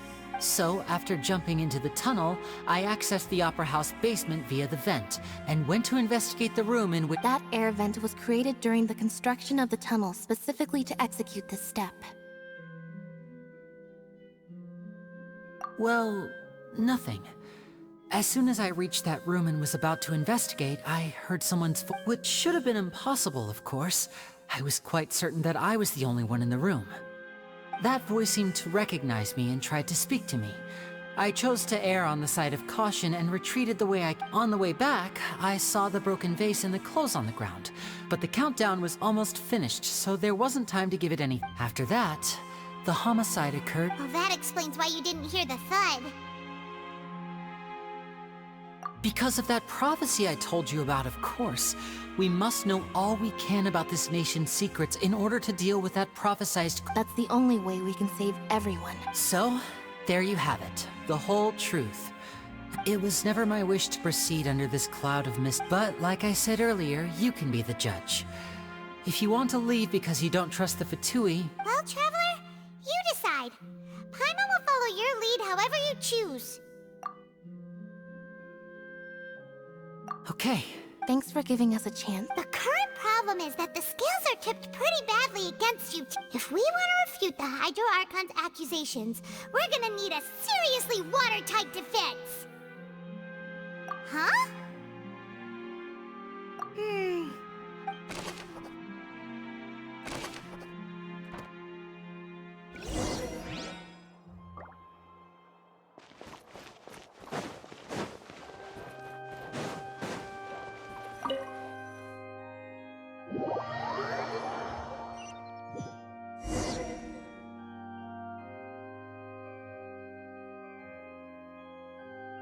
Both parties have returned to their positions.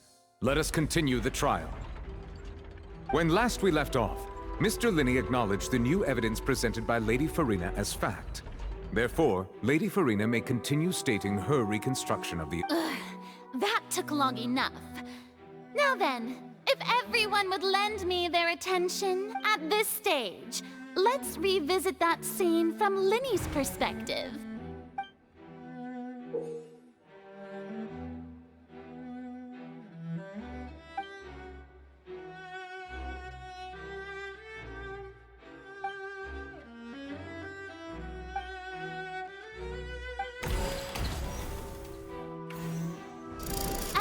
Countdown began, he entered the tunnel.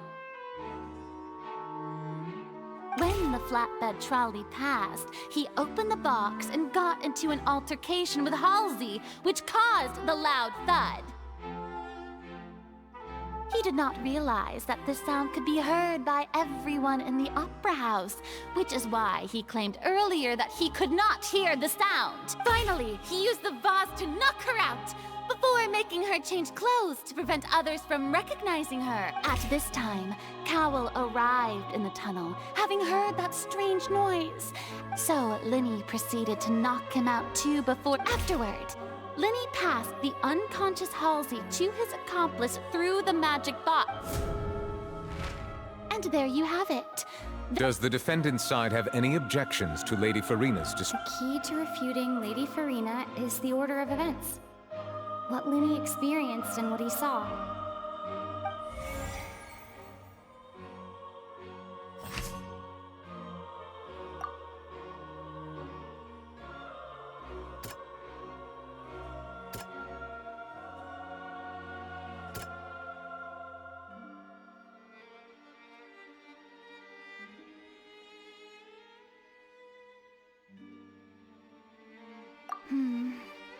Seems this won't produce a particularly...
According to Lynn...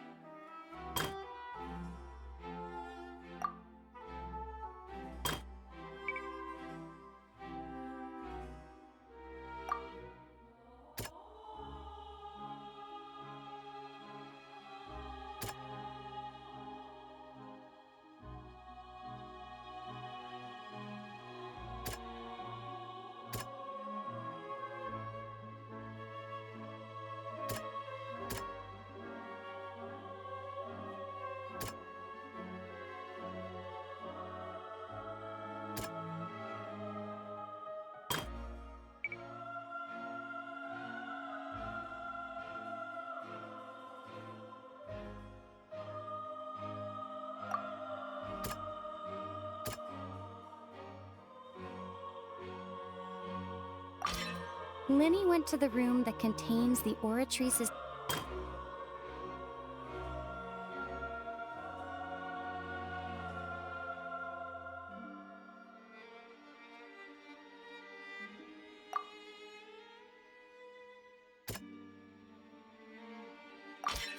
Lenny did not take part...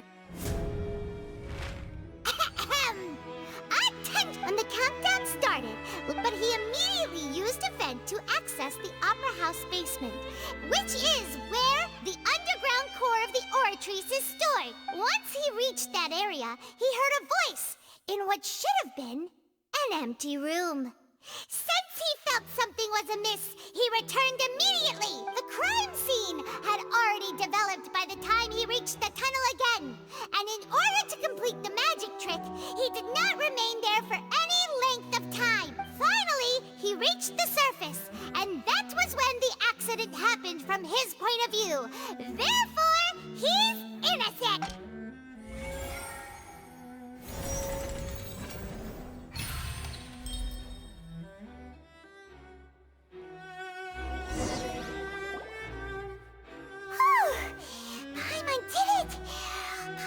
In other words, you believe that he knew nothing of the incident? That's right! My reasoning?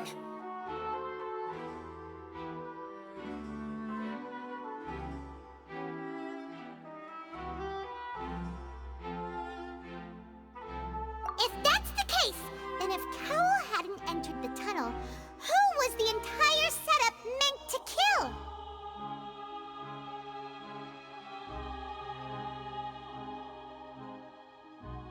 Assuming that what you say is true, Lenny only needed to kidnap the young girl to cause a new disappearance case. What would the point of killing someone on stage be? Oh, they have a point. That's right, you tell him! And that's why they're partners of mine. They've managed to turn things around. Well, your denial is very strident, I'll give you that. But what proof do you have to back your claims?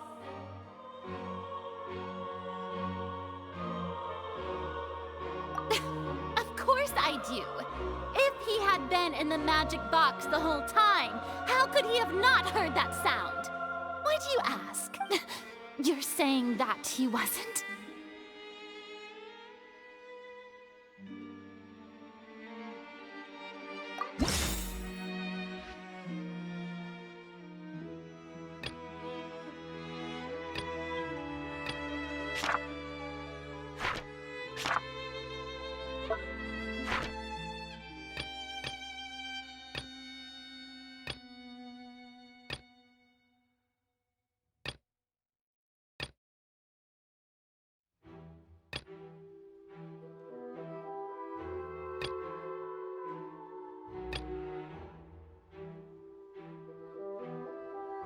Are you sure we don't need to give this more thought? Are you sure we don't need to give this... That's right! Lenny wasn't in the box or in the tunnel! That's why he didn't hear anything strange during the performance! This means that when the crime happened, Lenny had already entered the basement. The same clue you used to disprove his alibi has now become the best proof! Well, to think you'd use such logic. Well then, if it wasn't Lenny who committed the crimes, then who was it?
Halsey is the missing person and an ordinary audience member. Or did she have her own scheme all... Could there have been a third person involved? The deceased's name is Cowell, Lenny's assistant.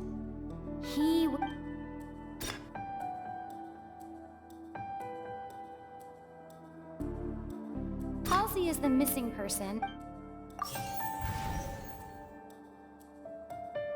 The deceased's name is Cowell,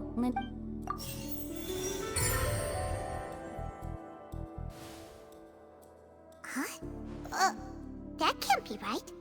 Are you serious? The killer? Oh, is that so? How interesting! Let's hear your reasoning then. What I must do next is recreate the truth. What Cowell did, and how he went from would-be perpetrator to victim.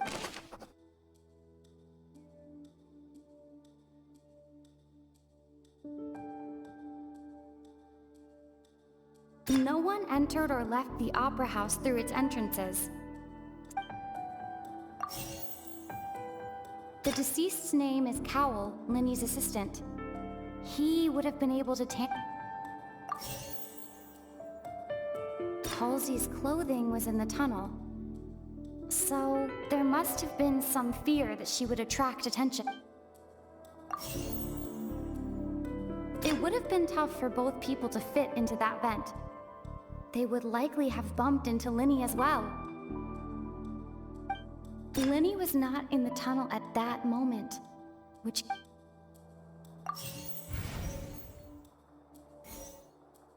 The deceased's name is Cow... Halsey's clothing was in... The sound we heard may have come from a clash between the missing Halsey and the criminal. No one entered or left the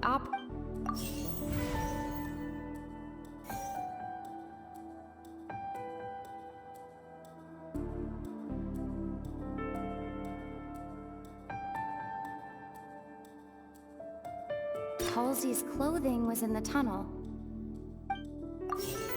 The sound we heard may have come from a clash between the missing Halsey and the criminal.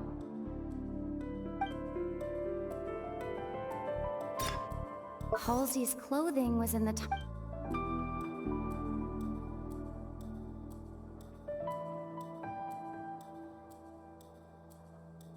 It would have been tough for both people to fit into that vent.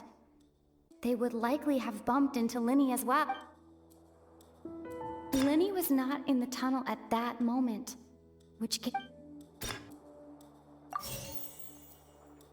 no one entered or left the Opera House through its entrances. So, the sound we heard may have...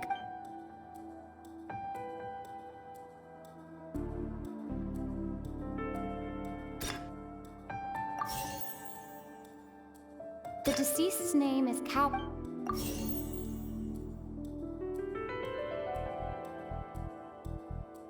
The deceased's name is Cowell.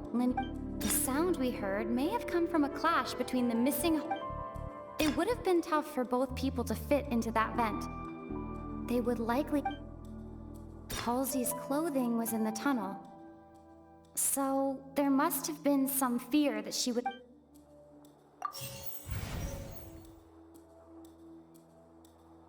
It would have been tough for both people to...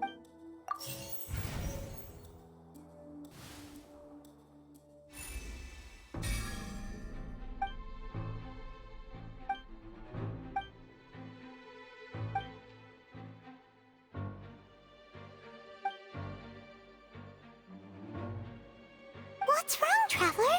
Are you still having trouble figuring things out? Look, since we're at a dead end, why not consider it different? Just like the trick as it transpired, the end result must have been utterly different from the magician's If only we knew how Halsey disappeared. Well, that would be nice, but the tunnel only has 3 exits, and none of them seem very light. And it's not like this is a magic trick where you can just make a real live person disappear. Excuse my interruption, dear opponent.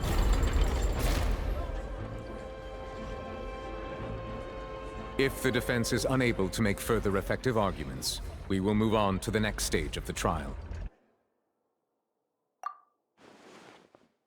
Linny was not in the tunnel at that moment, the sound we heard may have come from a clash. The deceased's name is Cowell. Linny... The vase was not broken by chance.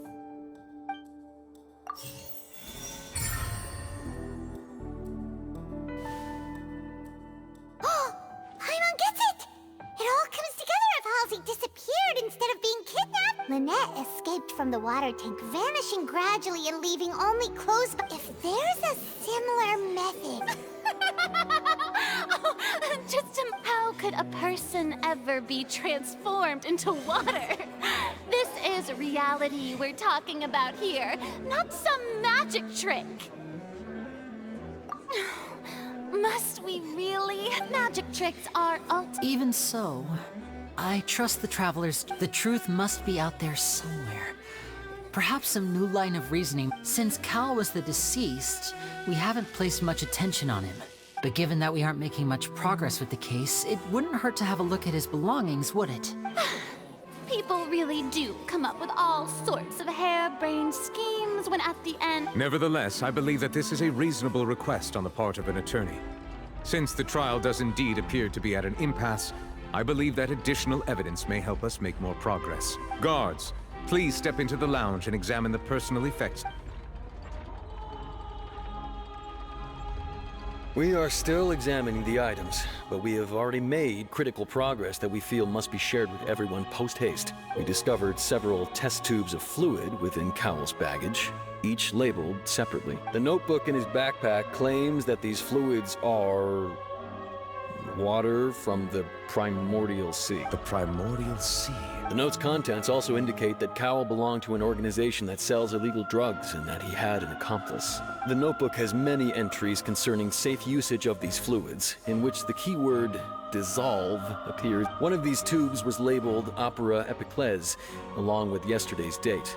The notes also state that these dissolution properties work exclusively on people from Fontaine. It's likely that Halsey was chosen as some sort of test subject. As such, we believe that the defense's hypothesis is, in fact, supported by sufficient evidence. You've got to be kidding! People dissolving into water? Could something so ridiculous actually be true? Wait a moment. This reminds me of a certain prophecy, but it's just a coincidence. If people can become water, does that mean that the water tank's real use was as a means to hide water stains?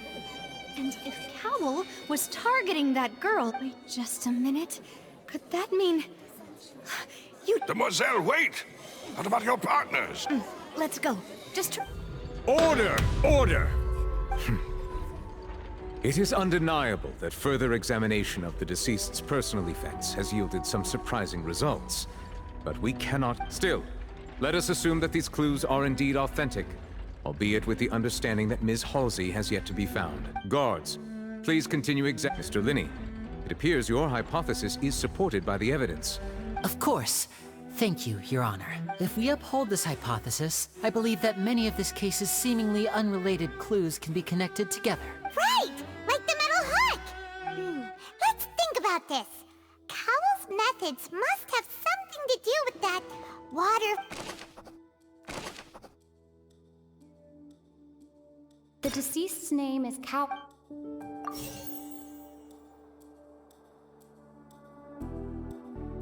Now it seems like the hook rope was not... Lynette was in the magic box. I remember there was something else within... The rope that strung the water tank up was lit...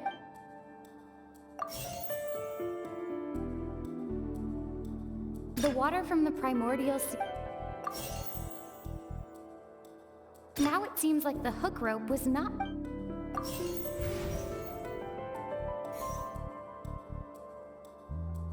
Now it seems like the hook rope...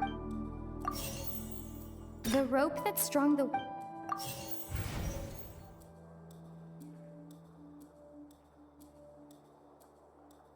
I remember there was something...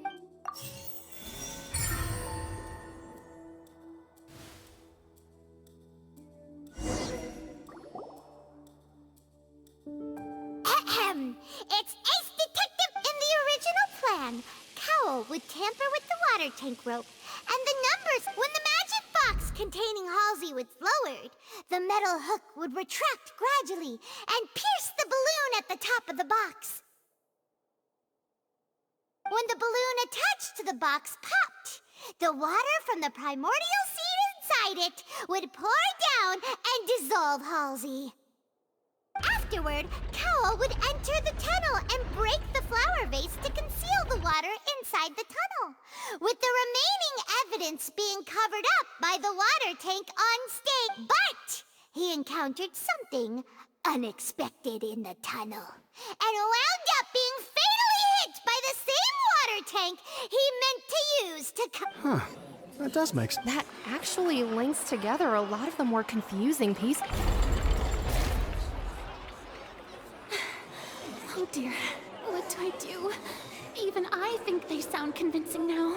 Now, it seems like the only point of contention remaining is the exact circumstances that led to Cal's death. His notes mentioned he had an accomplice who could be related to the situation.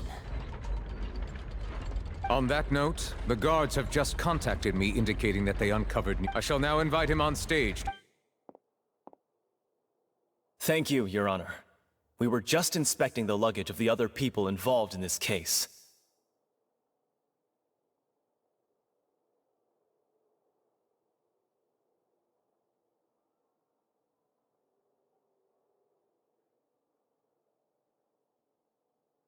And we found an identical sample of the water from the primordial sea among Linny's personal effects.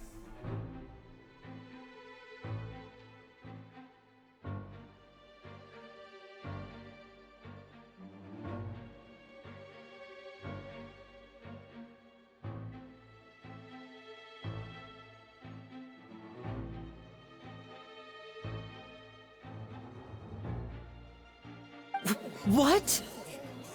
That can't be. Oh, I see. Well, how does this does not clear all doubt, my dear citizens, my loyal audience.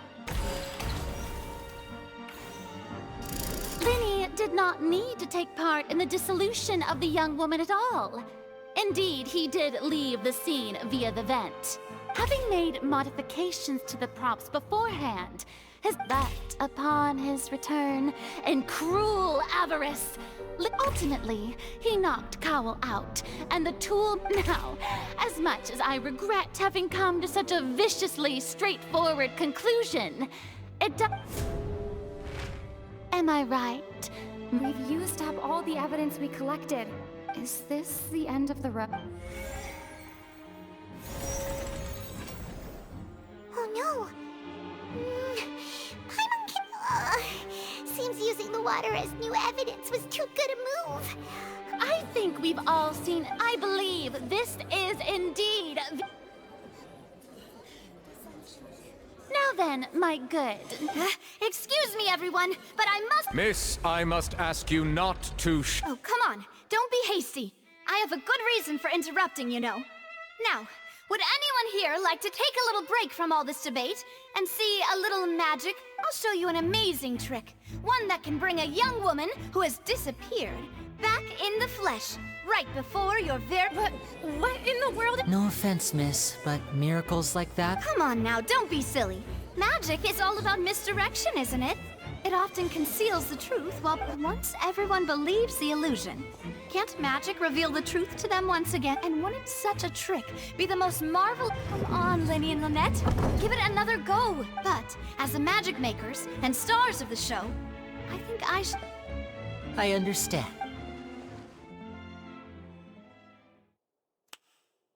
And voila!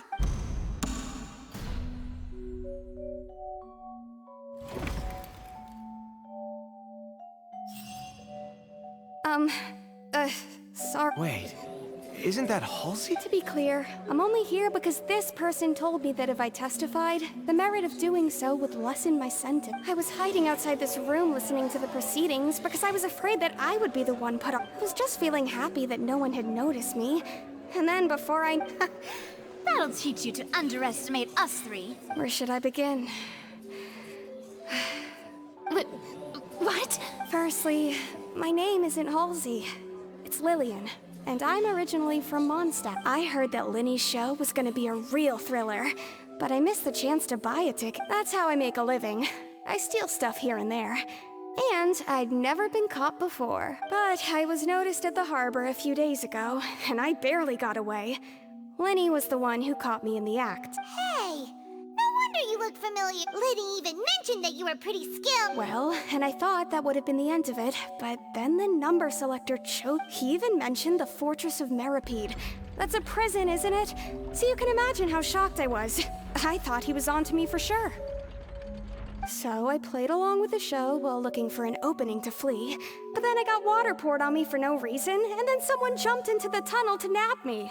I wasn't going to take that lying down, so I knocked him out and stuffed him into the box. There was nowhere to run from there, though, so I had to change my clothes and hide in a box containing performance costumes. I slipped out after the first guard arrived at the scene and continued hiding inside the Can a person even hide in there? But I swear, I didn't know that the water tank would fall down. Really, had I known that, I wouldn't have put him in the magic box. I may be a thief, but I'm no killer. Well, that makes everything pretty clear now, doesn't it? This time, we need to tell the entire story.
flower vase was not broken to cover anything up, but was smashed.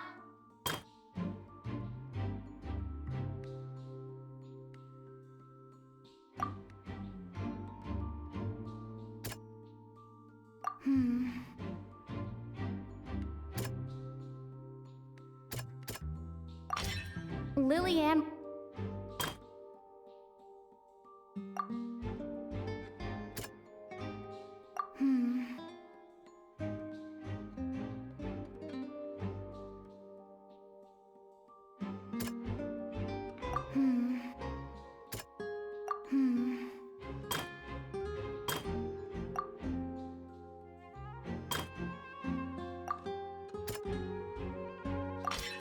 The strange sound wasn't. And it's Ace Detect! Having been selected out of her panic only intents of hearing the commotion, he did not know that Lilia, mistakenly believing that the two broke the flap with no way of escaping.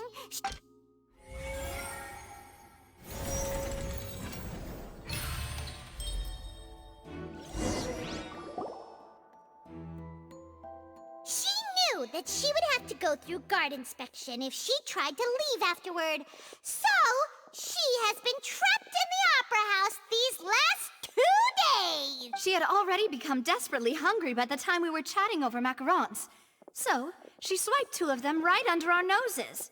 Talk about a sneak. At this point, all the events that happened in... Ah, so that's the whole story. Bravo! Now then, Lady Farina, do you Please answer the question, Lady Farina. Also, if I may add, the trial has not yet ended. As such, I request that the prosecution not leave the room before the proceedings have concluded. What? Are you reading my... No. I have no further. Wow!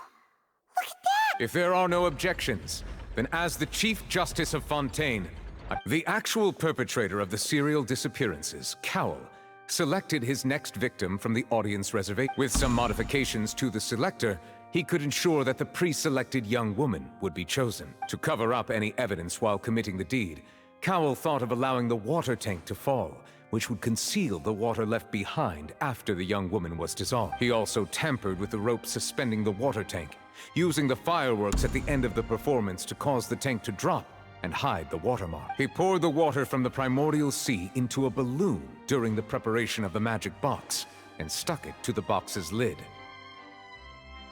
Finally, he passed the prepared hook on a rope through the gap in the magic box's door when bringing the young woman to said box. When the magic trick officially began, the box containing the woman was lowered into the tunnel, tightening the hook rope and bursting the balloon containing the water. If all had gone to plan, the young woman would be dissolved at this time. However, Lillian was not from Fontaine, and thus fled the box with a loud noise. Realizing that there was trouble, Cowell entered the tunnel and met Lillian, thinking that the waters had not yet taken effect. However, his opponent was more capable than he thought, and he was overcome, knocked unconscious, and placed into the magic box, and thus became his own final victim. Lillian, according to her own statements, then changed clothes and hid until the performance ended, before hiding in other parts of the opera house. As for Linny, he was in the underground structures within the opera house, and was thus ignorant of these happenings. From this reconstruction of events, we can conclude that Linny, the accused, is in fact innocent. While there is much in Linny and Lillian's conduct that should still be investigated separately, this case at least can be handed over to the Oratrice to make the final decision.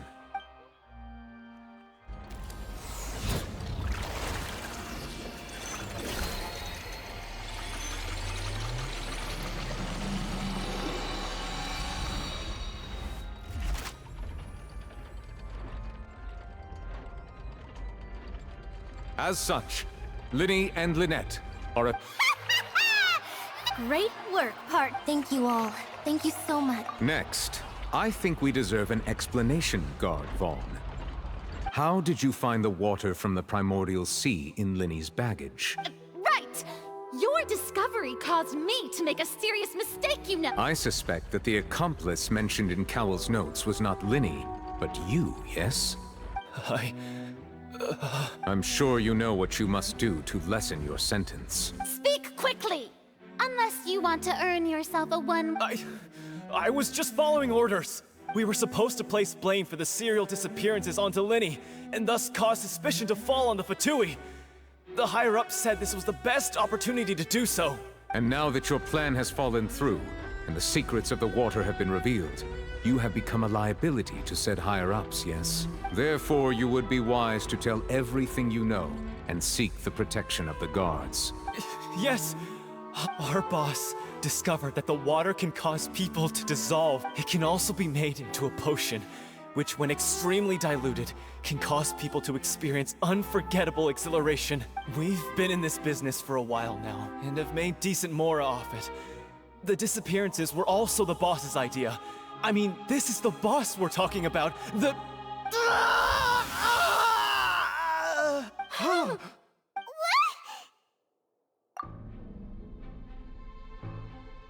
And now he can no longer... Such ruthlessness.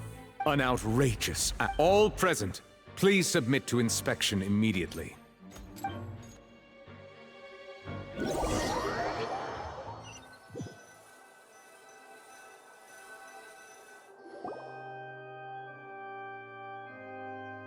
So, we're just going back now? That's... Traveler, Paimon! Please wait. Linny... I know you may not want to speak to me right now. Maybe you don't, but still. Let me thank you again for defending me to the end, even after you learned that I'm a member of the Fatui. I guess. But regardless, I'd like the opportunity to set things straight. I didn't approach you with any ulterior motives or ill intent. I've spoken to you as myself, just plain. As for why I'm a Fatus, it's because the goals of the House of the Hearth align with those of an orphan like me. That was how Father, who you might know as the Knave, approached recruiting us back then too. The Knave? The one who controls the House of the... That's right. And since we're here, I was wondering, back when our parents first died, Lynette and I were left wandering the streets. To survive, I took to surreptitiously observing an older street performer who did magic. It took me several days to figure out how he pulled. I took my sister through several streets until we found a crowded corner, and we began. To my surprise, we proved to be pretty popular, and we could at least stop worrying about where our next meal would come from for a time. But before long, an aristocrat came to me and claimed that he wished to take us in. So you went from orphans to nobility? That was how we felt at first, too. As if fate was on our side and we could say goodbye to those painful days. But I gradually discovered that while we were called foster children, he was really after my talent for magic trick. He would constantly take me to all sorts of banquets to garner attention, which he would then use to expand his social circles. That doesn't seem too bad either. Better than roaming the streets at any rate. It took a while for me to realize just how dark his heart. After one particular performance at a banquet, I discovered that Lynette was not on the same return vehicle as me. I waited a long time after we returned home, but she did not come back. I went to that noble's bedroom and asked him about her whereabouts. The answer he gave me was, she caught the eye of the most eminent person at the banquet, so I sent her over as a gift. I mean, you'll be able to perform your magic regard- Oh no. But wouldn't Fontaine's- As far as outsiders are concerned, this is a relationship akin to adoption or foster care, and they have their ways of escaping the eye of the law. I managed to ferret out the location of the mansion of that so-called eminent person, and hurried through the night. But by the time I leaped over the walls, avoided the guards, and made my way in, all I saw was the moonlit ground covered in blood, and the Knave standing there in the darkness. So, she'd already taken care of that guy. That's right.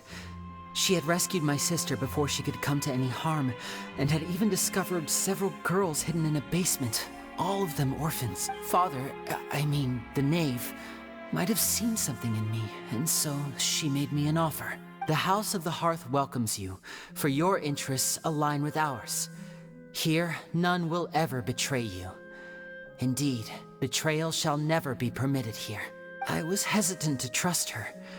I mean, I had just been betrayed by... But she was also quick to destroy the noble who had taken us in at first, giving... Oh, so that's how the two of you joined the House of the Hearth. She has her own plans. She has gained permission from the Sarita to first use the Gnosis' power when she obtains it.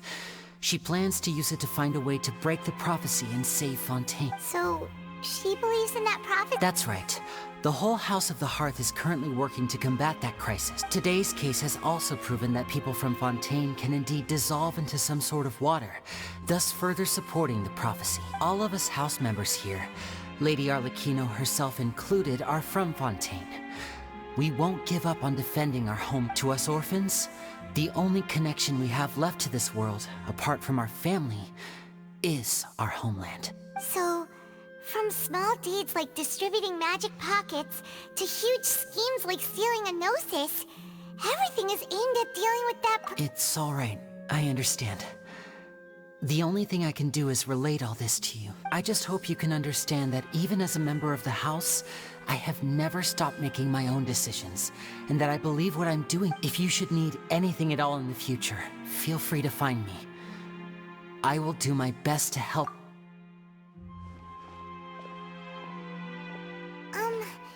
Bye, Linny!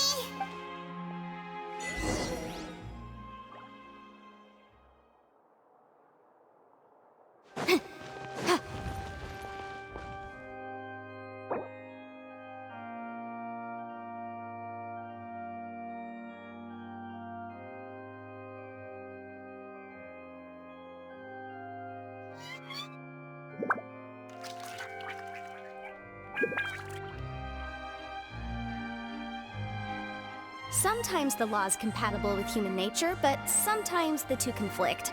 Balancing the two is a discipline in its own right.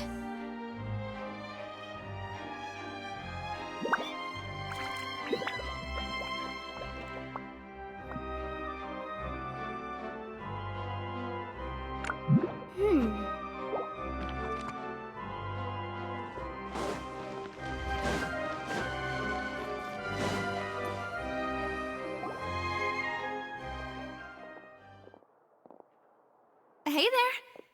What was with the disappearing act you pulled right as the trial ended? Were you looking for us, Navi? Well, this whole thing isn't exactly over, is it? I do feel that we're getting closer to solving the serial Huh?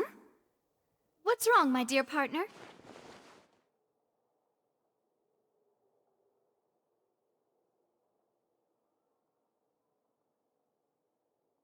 Besides, and given that there's new evidence from the trial, Ah, I see. Well, I won't lie. I'm a little shocked to hear that from you. But I suppose you are just Sorry.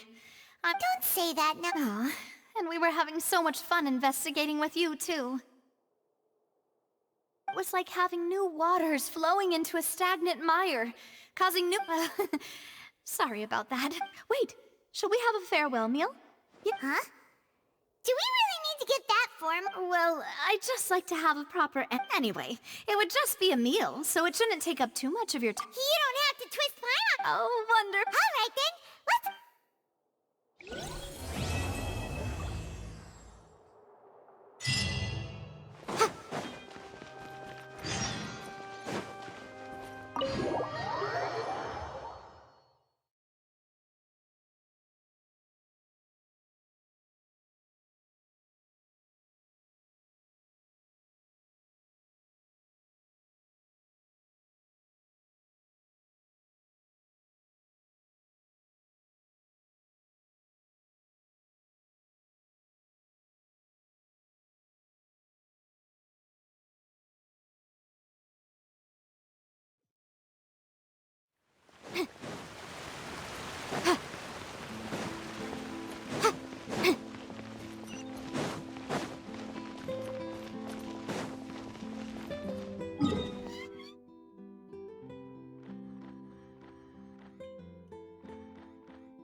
I came here several times with my father when I was little. But stop. Oh, don't worry. We haven't eaten at a hotel like this in a while. In that case, I'll go order. Ooh, everything looks so good. People. Why, of course. Go ahead, try whatever you like. If the food's good, I'll make a group reservation for the rest of Spina di Rosula next time. And if it's not? Well, then I'll still bring everyone. Albeit with only one. You sure have your own way of doing things. Oh, we called this a farewell meal, but we could also treat it like a victory feast, right? We did just win that case after all. Oh, true. Very true. In that case, boss, we'll have another 2 dishes. Huh? Paimon didn't mean that you had to... Speaking of cases, do you think that the mastermind behind the serial disappearances will get caught soon now that this has all happened? Well, we've certainly taken a big step forward, but I feel that's about it. We know that there's an organization that means to dissolve these young women, but we still... If it hadn't happened right in front of us, Paimon wouldn't... Right? Yet it was because this was such a preposterous...